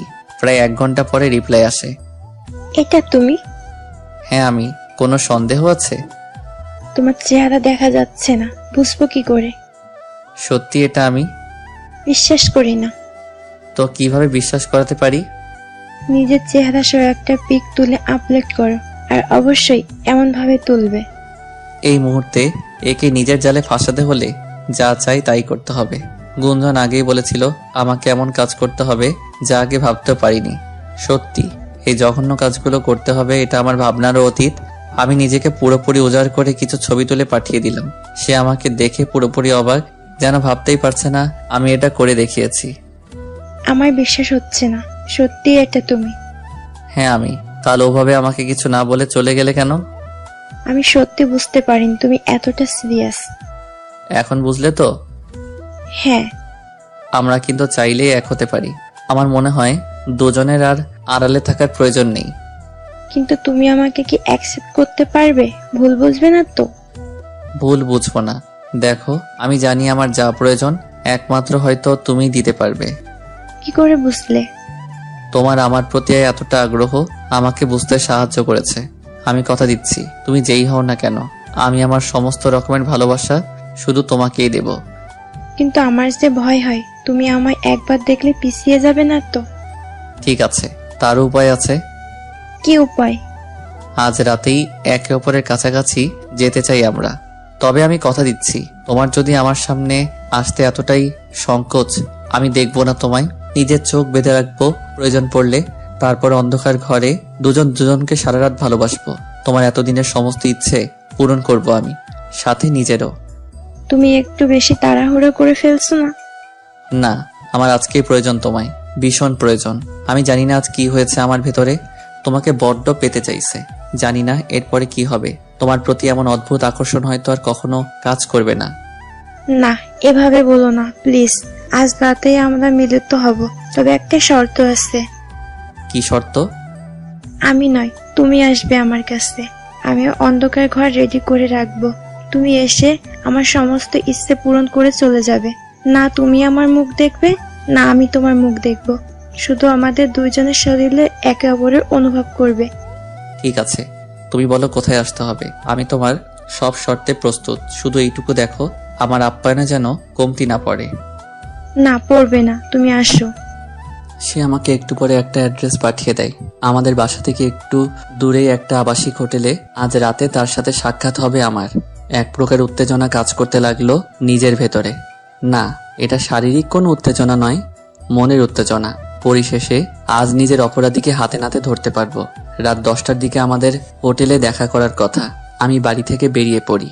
হোটেলের 205 নম্বর রুমে সে আমার জন্য অপেক্ষা করছে। আমি দরজার সামনে যেতেই একটা হাত আমাকে ভেতরে টেনে নিয়ে গেল। চারদিকে ঘুটঘুটে অন্ধকার, নিজের হাতটা পর্যন্ত দেখা যাচ্ছে না। সে আমাকে নিয়ে বিছানার উপরে বসালো। তারপর একটা কাপড় দিয়ে চোখ জোড়া শক্ত করে বাঁধলো আমার। আমি শুধু তার নিঃশ্বাসের শব্দ শুনতে পাচ্ছি, আর কিছু নয়। তার কোমল দেহ আমাকে জড়িয়ে ধরলো। তারপর ধীরে ধীরে আমাকে নিয়ে বিছানার উপরে শুয়ে পড়ে। আমি অনুভব করতে পারছি সে আমার শার্টের বোতামে হাত দিচ্ছে। একে একে শার্টের সমস্ত বোতাম খুলে ফেললো। তারপর আমার কপালে একটা আলতো চুমু দেয়। তার হাত আমার শরীরের সংবেদনশীল অঙ্গ প্রত্যঙ্গে বিচরণ করছে। মুহূর্তেই সারা শরীর মোচড় দিয়ে উঠল আমার। না, আর দেরি নয়, এবারেই মোক্ষম সুযোগ। এই সুযোগ আমাকে কাজে লাগাতে হবে। কিন্তু সে এতটাই ধূর্ত আমি ভাবতেও পারিনি। সে আমার হাত দুটো বাঁধার চেষ্টা করছে। আমি অমনি তাকে বলে উঠলাম, এ কি আমার হাত বাঁধছো কেন? এইভাবে আমার পুরো শরীর বেঁধে রাখলে যে কিছুই করতে পারবো না। সে দূর থেকে ফিসফিস করে আমাকে বলে, তোমাকে তো কিছুই করতে হবে না, যা করার আমি করছি। আজ আমি ভালোবাসবো তোমায়, তুমি শুধু আমায় ভালোবাসা নিতে থাকো। না, এমন কথা তো হয়নি আমাদের ভেতর। হয়নি তো কি হয়েছে? দেখো না এখন আমি কি করি। সে আমার হাত দুটো বেঁধে ফেলেছে প্রায়। ঠিক তখন আমি সুযোগ বুঝে এক ঝটকে সরে গেলাম। তারপর চোখের বাঁধন খুলে ফেলি। আমি আগে থেকে জানতাম বিছানার পাশে ড্রিম লাইটের সুইচ থাকে। সুইচ বোর্ডের উপর এলোপাতারি হাত চালাতে থাকি। হঠাৎ একটা লাইট জ্বলে উঠল। অমনি সে আমার উপরে উঠে পড়ে। মুহূর্তে চমকে উঠলাম আমি। মনের অজান্তেই নিজের মুখ থেকে বেরিয়ে আসলো, এ কি ভাবি তুমি? সিমরান ভাবি বেশ অপ্রস্তুত হয়ে পড়ে। সে নিজেও বুঝতে পারিনি আমি এরকম একটা কাণ্ড ঘটাবো। এ কি, এটা কি করলে তুমি? তুমি শর্ত ভঙ্গ করলে শেষ পর্যন্ত। হ্যাঁ করেছি শর্তভঙ্গ। তার আগে বলো তুমি এখানে কি করছো? এমন ভাব করছো যেন কিছুই জানো না। আমি জোর করে নিয়ে এসেছি তোমায় এখানে। তার মানে ওই ফেক আইডিটা তোমার ছিল? তুমি এতদিন ধরে ব্ল্যাকমেল করে আসছো আমায়? ছি ভাবি ছি, এটা না করলেও পারতে আমার সাথে। বিশ্বাস করো, আমার অন্য কোনো উদ্দেশ্য ছিল না। আমি শুধু তোমাকে চেয়েছিলাম। আমার ওই ভিডিওটা তুমি করেছো লুকিয়ে, তাই না? এত বড় একটা ষড়যন্ত্র করলে আমার বিরুদ্ধে, আবার গলা উঁচু করে কথা বলছো। না, তুমি ভুল ভাবছো, আমি কোনো ভিডিও করিনি। তাহলে ওটা এলো কি করে তোমার কাছে? আমি জানি না, কেউ একটা ভিডিও আমার কাছে পাঠায়। আমি ভাবলাম তোমাকে এমনিতেই কনভিন্স না করতে পারলেও এই ভিডিওর ভয় দেখিয়ে যদি তোমাকে নিজের করে পেতে পারি। সিমরান ভাবির কথা শুনে আমি যেন আবারও চমকে উঠলাম। যেহেতু সে আমার কাছে হাতে নাতে ধরাই পড়ে গিয়েছে, তাহলে এখন তার মিথ্যে বলে কি লাভ? সত্যি কি ভিডিওটা ভাবি করেনি, অন্য কেউ করেছে? তাহলে কি শিমু আপু করেছে? কিন্তু শিমু আপুর এটা করে লাভটা কোথায়? আর ও আবার কিনা সেটা ভাবির কাছে পাঠিয়ে দিল। শিমু আপু মা হতে পারছিল না অনেক বছর ধরে। ও এক প্রকার নিজের অস্তিত্ব টিকিয়ে রাখার জন্য আমার কাছে সাহায্য চায়। আমি নিজের কথা না ভেবে ওকে সাহায্য করি। আমার দ্বারা শিমুল আপু অন্তঃসত্ত্বা হতে পেরেছে, যা এতগুলো বছর এত চেষ্টা করেও সম্ভব হয়নি। তাহলে ও এসব নোংরামি কেন করতে যাবে? কেন ইচ্ছে করে আমাকে বিপদে ফেলবে? এটাই মাথায় ঢুকছে না আমার। বিশ্বাস করো পল্লব, তোমার কোনো প্রকার ক্ষতি করার উদ্দেশ্য আমার ছিল না। আমি শুধু তোমাকেই চেয়েছিলাম, আর কিছু নয়। এটা বলতে তোমার বাচ্চা না? আমার বড় ভাইয়ের স্ত্রী হও তুমি। আমি তোমার থেকে বয়সে আর সম্মানে দুটো জায়গা থেকেই নিচে। তোমার আমার সাথে এই বেহায়াপনা মানায় না। সিমরান ভাবি সংকোচ ভেঙে আবারও আমার কাছে চলে আসলো। তারপর আমাকে বলতে লাগলো, এটা বেহায়াপনা নয়, এটা আমার ভালোবাসা। আমি তোমাকে যেদিন প্রথম দেখেছিলাম সেদিন তোমার প্রতি একটু একটু দুর্বল সৃষ্টি হয় আমার। আমি তোমাকে কখনোই বলবো না আমাকে বিয়ে করো। আমি সারা জীবন তোমার ভাবি হয়ে থাকবো। শুধু আমায় তোমার শরীরের অধিকারটুকু দাও। শাট আপ, জাস্ট শাট আপ। তুমি এখন অন্য কারোর স্ত্রী। আমি তোমার কাছে একজন পরপুরুষ ছাড়া কিছুই নই। দর্পণ ভাইয়াকে ছেড়ে তুমি কারোর কথা ভাবতে পারো না, এটা গোনা। তোমার দর্পণ ভাইয়া কোনোদিন আমার অন্তরের চাপ পূরণ করতে পারবে না। ওর ভিতরে সেই ক্ষমতা নেই যে বয়সে ছোট হয়ে তোমার ভিতরে আসছে। জানো তো, সেই বিয়ের আগ থেকে তোমার মতন একজন শক্ত সামর্থ্য পুরুষ মনে মনে আশা করে রেখেছিলাম। কিন্তু আমার দুর্ভাগ্য, দেখো তোমার ভাইয়ার মতো একটা নপুংসক জুটেছে আমার কপালে। আমার ভাইয়ের বিষয়ে একটাও বাজে কথা বলবে না। আমি জানি ভাইয়া কতটা ভালোবাসে তোমায়, তোমার খেয়াল রাখে। আর তুমি কি না তার গীবত গাইছো আমার সামনে বসে? ঠিক আছে, আমি আর কখনো বলবো না এগুলো। সব ভুলে যাব। আজ রাতটা দুইজন একসাথে কাটাই, তারপর কাল থেকে সব ভুলে যাব আমাদের দুইজনের ভিতরে কিছু হয়েছিল। না, এটা হয় না। আমাকে ক্ষমা করো। তুমি আমাকে যে দৃষ্টিতেই দেখো না কেন, আমার কাছে তুমি শুধুই আমার বড় ভাইয়ের বউ। আমি তোমার সাথে নোংরা কাজ করার কথা ভাবতেও পারি না। ভাবি আমাকে একটা ধাক্কা মেরে বিছানার উপর ফেলে দিল, তারপর আমার উপরে উঠে পড়ে। আমাদের দুজনের ঠোঁটের ব্যবধান মাত্র কয়েক সেন্টিমিটার। ভাবি ফিস ফিস করে বলতে লাগলো, প্লিজ আমায় নিরাশ করো না। এতটা কাছে এসে এভাবে চলে গেলে আমি তরপতে মরে যাব। তুমি ভাবতে পারছো না আমার মনের ভিতরে কি চলছে এখন। পায়ে পড়ি, এভাবে আমাকে ছেড়ে যেও না পল্লব। কয়েক মুহূর্তের জন্য ভুলে যাও আমি তোমার ভাবি। প্লিজ ছাড়ো আমায়, বড্ড অস্বস্তি লাগছে আমার। একটিবারের জন্য প্লিজ, আর কোনোদিন তোমার সামনে এই দাবি নিয়ে আসবো না। কিছু সময় সহ্য করো আমায়। না, অনুভব করতে পারছি ধীরে ধীরে সংযম হারাচ্ছি আমি। আর একটু দেরি হলে আজ বিরাট বড় ভুল হয়ে যেতে পারে আমার দ্বারা। একবার আমার ইন্দ্রিয় জাগ্রত হলে আর আটকে রাখতে পারবো না নিজেকে। এক ঝটকায় ভাবিকে সরিয়ে দিলাম। আমায় ক্ষমা করো ভাবি, তোমার যন্ত্রণাটা বুঝতে পেরেছি আমি, কিন্তু আমি কিছু করতে পারবো না। তবে কথা দিচ্ছি তোমার প্রবলেম আমি দূর করব। আমার ভাইয়াকে নিয়েই হ্যাপি থাকবে তুমি। এটা বলে শার্টটা হাতে নিয়ে রুম থেকে বের হয়ে যাই। তারপর সেটা গায়ে জড়াতে জড়াতে নিচের সিঁড়ির দিকে যেতে থাকি। সিঁড়ি থেকে নেমে নামার সময় একবার পেছন ফিরে তাকালাম। রুমের দরজাটা এখনো খোলাই আছে। রাতেই সিমরান ভাবি বাসায় চলে এসেছে। ভাগ্যিস ভাইয়া বাসায় নেই, নয়তো কি যে হয়ে যেত কে জানে। আমার জন্য যদি আমার ভাইয়ের সংসার ভাঙে, সেটা কিছুতেই মানতে পারবো না। দর্পণ ভাইয়ার স্থান আমার কাছে নিজের বাবার থেকে কোনো অংশ কম নয়। আব্বা বেশিরভাগ সময়ে বাড়ির বাইরে থাকতো। ছোটবেলায় ওই কোলে পিঠে করে মানুষ করেছে আমায়। আমার সমস্ত চাওয়া মুখ ফুটে বলার আগে পূরণ করেছে, এমনকি এখনো করে চলেছে। কোনো কিছুর বিনিময়ে আমি ওকে কষ্ট পেতে দেখতে পারবো না। জানালার পাশে দাঁড়িয়ে কথাগুলো ভাবছিলাম। দেখতে পেলাম শিমু আপু আর প্রাচী বাইরে কোথাও একটা বেরিয়ে যাচ্ছে। হঠাৎ একটা বিষয় মাথায় আসলো আমার। ঘর থেকে বেরিয়ে শিমু আপুর রুমের দিকে গেলাম। ওর প্রেগনেন্সি রিপোর্টটা আমার এখনো দেখা হয়নি। আমার জানি না কেন ওটা দেখার ইচ্ছে হলো। অন্তর থেকে একটা অদ্ভুত সাড়া পেলাম। শিমু আপুর ঘরে ঢুকে চারদিকটা খুঁজতে থাকি। দরজাটা বন্ধ করিনি। দরজা বন্ধ করে খুঁজতে বিবেকে বাজছিল। যদিও এইভাবে পারমিশন ছাড়া কারোর ব্যক্তিগত জিনিসে হাত দেওয়া ঠিক না। খুঁজতে খুঁজতে এক পর্যায়ে রিপোর্টটা ওয়ার্ড্রোপের ভেতরে পেয়ে গেলাম। তারপর বের করে এনে খুলতে লাগলাম দেখার জন্য। কাগজগুলোর দিকে তাকিয়ে ভড়কে গেলাম আমি। অদ্ভুত তো, এসব কি দেখছি আমি? হাসপাতালের ফাইলের ভেতরে তো প্রেগনেন্সির কোনো রিপোর্ট নেই, কতগুলো অন্য কাগজ। প্রেগনেন্সি রিপোর্ট কোথায় গেল তাহলে? শিমু আপু সত্যি প্রেগনেন্ট তো? আচ্ছা, ও সেদিন রাতে আমার কাছে কি সত্যি কোনো বেবির জন্য এসেছিল তো, নাকি ওটা কোনো বাহানা ছিল? এই বিষয়টাই সকাল থেকে মাথায় ঘুরছিল আমার। এখন দেখছি সেটাই সত্যি প্রমাণ হচ্ছে। হঠাৎ শিমু আপু ঘরের ভিতরে ঢুকে পড়লো। আমি চমকে উঠলাম ওকে দেখে। এ কি, তুমি বাইরে যাওনি? না, কিন্তু তুই আমার ঘরে কি করছিস আর হাতে কি ওটা তোর? শিমু আপু আমার দিকে এগিয়ে এলো। আমি ওকে মেডিকেল রিপোর্টটা দেখিয়ে বলি, এটা না তোমার প্রেগনেন্সি রিপোর্টের ফাইল? হ্যাঁ। কিন্তু আমি তো ভেতরে কোনো রিপোর্ট পেলাম না, কতগুলো ভুলভাল কাগজ। শিমু আপু আমার কথা শুনে চারদিকে তাকিয়ে দরজাটা বন্ধ করে দিল।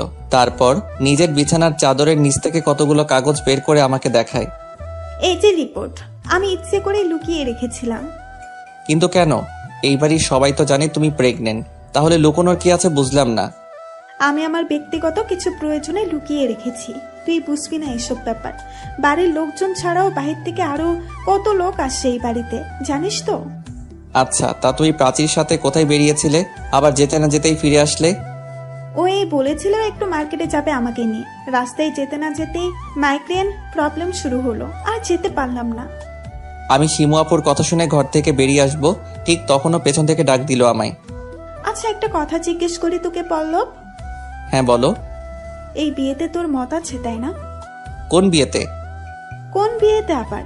তোর আর প্রাচীর বিয়েতে? তোমায় কে বললে এই কথা? না, এমনি আমার মনে হলো।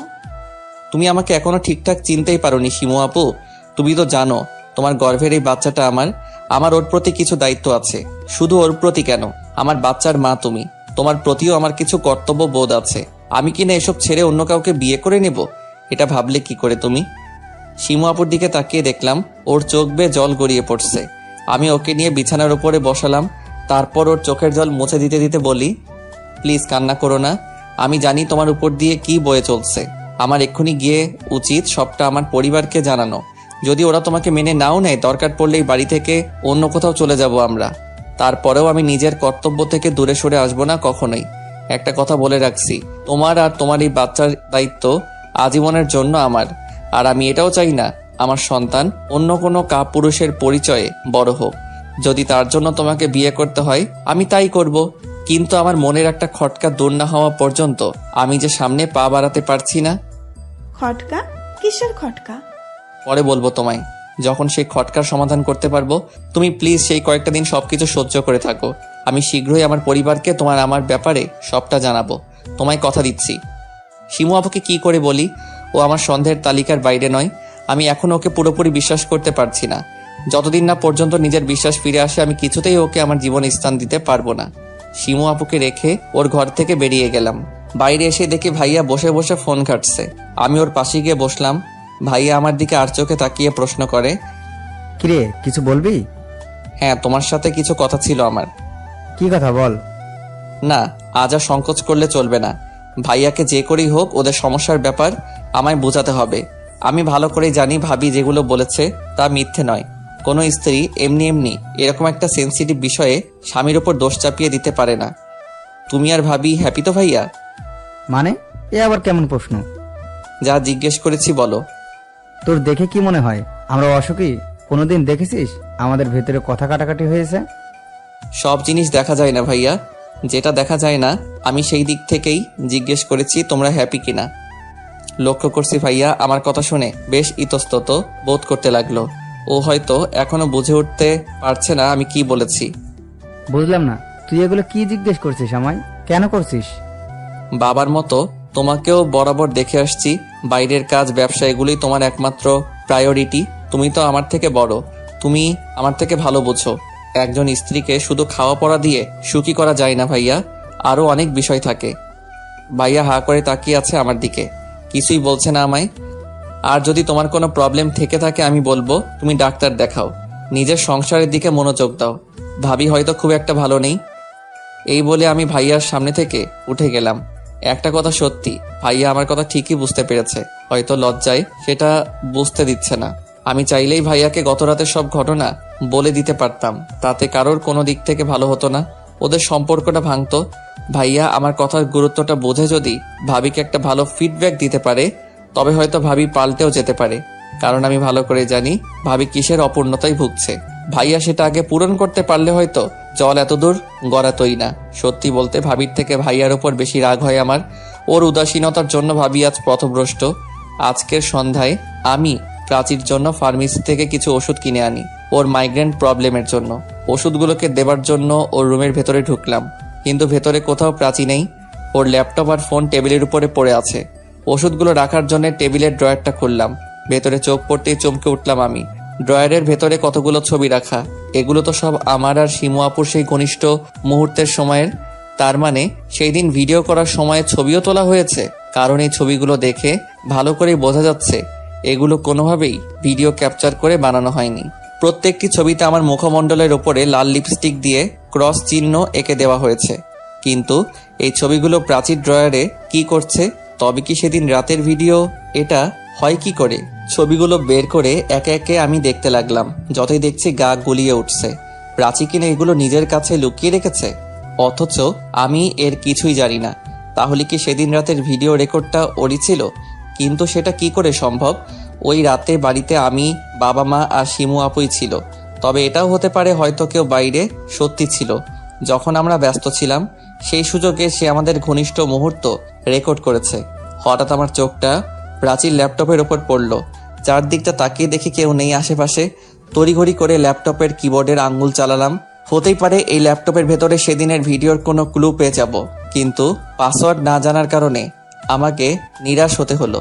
ইতিমধ্যে আমাকে ভড়কে দিয়ে ঘরের ভেতরে প্রাচী ঢুকে পড়ে। আমি পুরো হতভম্ব হয়ে গেলাম ওকে দেখে। এইভাবে হঠাৎ করে কোথা থেকে চলে আসলো বুঝতে পারছি না। কি ব্যাপার, তুমি আমার ল্যাপটপ ঘেটে কি করছো? ঘাটলাম কোথায়? তুমি যে পাসওয়ার্ড দিয়ে রেখেছো। ও, তার মানে তুমি সত্যিই দেখতে চেয়েছিলে?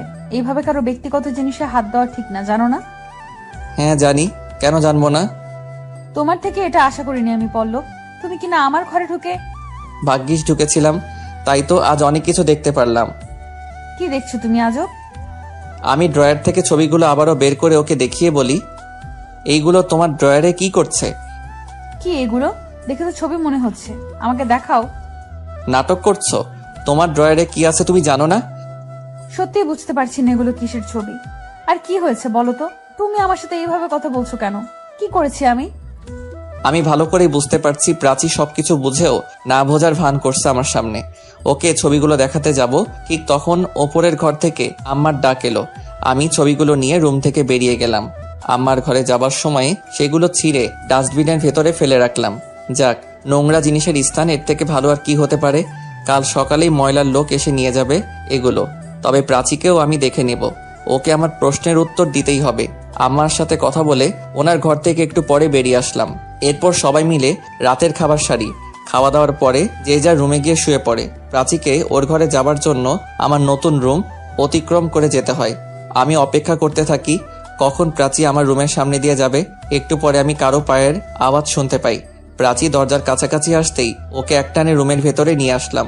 তারপর ওকে দেওয়ালের সাথে চেপে ধরি, আমার হাত ওর মুখে। প্রাচী শান্ত হতেই আমি হাতটা সরিয়ে নিলাম। কি হলো? আমার সাথে কিন্তু অসভ্যতা করছো তুমি পল্লব। অসভ্যতার তো কিছুই দেখোনি এখনো। আগে আমার কথার সাফ সাফ উত্তর দাও, নয়তো আজ তোমার সাথে কি করি দেখো। আমি ফিসফিস করে প্রাচীকে বললাম, ওর আর আমার মুখের ব্যবধান মাত্র কয়েক ইঞ্চি। কি করবে তুমি আমার? কিছুই করব না। আগে বলো, আমার ওই ছবিগুলো তোমার কাছে গেল কি করে? আমি এটাও দেখেছি তুমি ছবিগুলোর উপরে ক্রস সাইন দিয়ে রেখেছো। বলো এসবের মানে কি? আরে কিসের ছবি? আমি কি করেছি? আমি কিচ্ছু জানি না, বিশ্বাস করো। আমায় রাগিয়ে দিও না প্রাচী, যা বলছি ভালোই ভালোই উত্তর দাও। বললাম তো কিছু বুঝতে পারছি না আমি। তোমার কোনো ছবি নেই আমার কাছে। আমায় মিথ্যে বললে আজ তোমার এমন অবস্থা করব, কাউকে মুখ দেখানোর মতো অবস্থা থাকবে না। তোমার মতলবটা কি বলো আমায়? আমার সাথে জোর করে কিছু করার চেষ্টা করো না, একদম চিৎকার করবো কিন্তু। বলো, ওই নোংরা ছবিগুলো তোমার কাছে গেল কি করে? তুমি তুলছো ওগুলো? কিসের নোংরা ছবি? কি বলছো কি তুমি? বুঝতে পারছো না? ঠিক আছে, নিজের মুখেই বলছি। আমার কতগুলো আপত্তিকর সময়ের ছবি তুমি নিজের কাছে রেখেছো। আমার কথা শুনে প্রাচী আমাকে অবাক করে দিয়ে হেসে উঠল।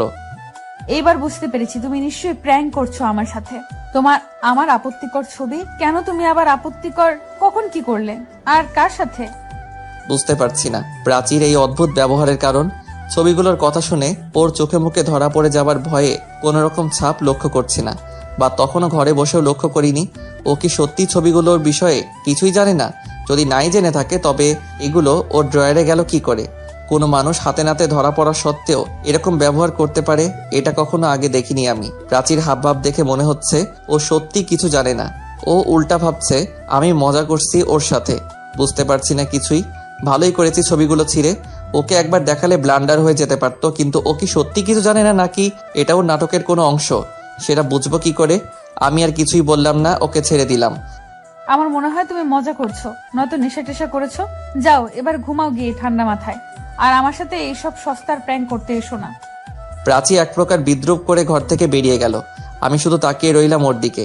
একবার ভেবেছিলাম শিমু আপুর সাথে এই নিয়ে কথা বলবো, কিন্তু সেও বাড়িতে নেই। সন্ধ্যাবেলা ওর কোনো একটা বান্ধবীর বিয়েতে গিয়েছে, আগামীকাল সকালে ফেরার কথা। আমি দরজাটা বন্ধ করে শুয়ে পড়লাম, কিছুতেই ঘুম আসছে না। বারবার ছবিগুলোর কথা মাথায় ঘুরপাক খাচ্ছে। এগুলো চিন্তা করতে করতে কখন যে ঘুমিয়ে পড়লাম খেয়াল নেই। মাঝরাতে হঠাৎ একটা চিৎকারের আওয়াজে ঘুম ভেঙে গেল আমার। হুড়মুড় করে বিছানার উপরে উঠে বসলাম। মনের ভুলে নয়তো কোথাও নাকি স্বপ্ন দেখেছি। একটু পরে আবারও একটা আওয়াজ ওপরের ঘর থেকে ভেসে আসলো। আমি রুম থেকে বেরিয়ে সেদিকে ছুটে গেলাম। যেতে যেতে আম্মা আর প্রাচীর সাথে দেখা হয়। ওরা আমার আগেই জেগে গিয়েছে। আম্মা আমাকে থামিয়ে দিয়ে প্রশ্ন করে, এই শব্দটা কোথা থেকে আসলো রে? আমার তো মনে হচ্ছে তোর ভাইয়াদের ঘরের ওই দিক থেকেই। হ্যাঁ, আমারও তাই মনে হচ্ছে। ভাইয়ার ঘরের দিকে ছুটে গেলাম আমরা। ওরা সচরাচর দরজা বন্ধ করে ঘুমায়, কিন্তু আজ খোলা দেখতে পাচ্ছি। ভয়ে ভয়ে সেই দিকে এগিয়ে গেলাম আমরা। না জানি সবার জন্য কি অপেক্ষা করছে। এক অজানা ভয়ের আতঙ্কে বুক কাঁপতে লাগলো আমার। রুমের লাইট অফ থাকাতে কিছুই দেখা যাচ্ছে না। আমি সুইচ বোর্ডের দিকে এগিয়ে যেতেই পায়ে কিছু একটা ঠেকলো। কারণ নিথর শরীর মনে হচ্ছে, তার সামনে এগোনোর শক্তি বা সাহস সঞ্চয় করতে পারছি না আমি। বুকটা ধুকধুক করতে লাগলো। প্রাচীকে বললাম লাইটটা জ্বালাতে। ও ইতিমধ্যে গিয়ে ঘরের লাইট জ্বালিয়ে ফেলেছে। চারপাশটা আলোকিত হতেই আম্মা একটা চিৎকার দিয়ে মাটিতে লুটিয়ে পড়ল। দেখতে পাচ্ছি দর্পণ ভাইয়ার ছুরিবিদ্ধ শরীর আমার পায়ের কাছে পড়ে আছে। সারা শরীর মুহূর্তেই কেঁপে উঠলো আমার। চোখের সামনে যা দেখছি কোনো দুঃস্বপ্ন মনে হচ্ছে। বারবার মনে হচ্ছে এই বোধহয় স্বপ্নটা ভেঙে গেল, কিন্তু না। আমি ধীরে ধীরে বুঝতে পারি যা ঘটেছে সবটাই সত্যি। কেউ ভাইয়াকে খুন করতে এসেছিল। ভাইয়ার হার্টবিট এখনো শোনা যাচ্ছে। আশা হতো মনে, একটু হলেও আশার সঞ্চার হলো আমার। এদিকে আম্মা জ্ঞান হারিয়েছেন। প্রাচী তাকে নিয়ে খাটের উপরে শুইয়ে দিল, আর চোখে মুখে পানি ছিটিয়ে জ্ঞান ফেরানোর অনবরত চেষ্টা চালিয়ে যাচ্ছে। ইতিমধ্যে ঘরের ভেতরে কোথা থেকে ভাবি ঢুকে পড়ল। আমি পেছন থেকে তার চিৎকারের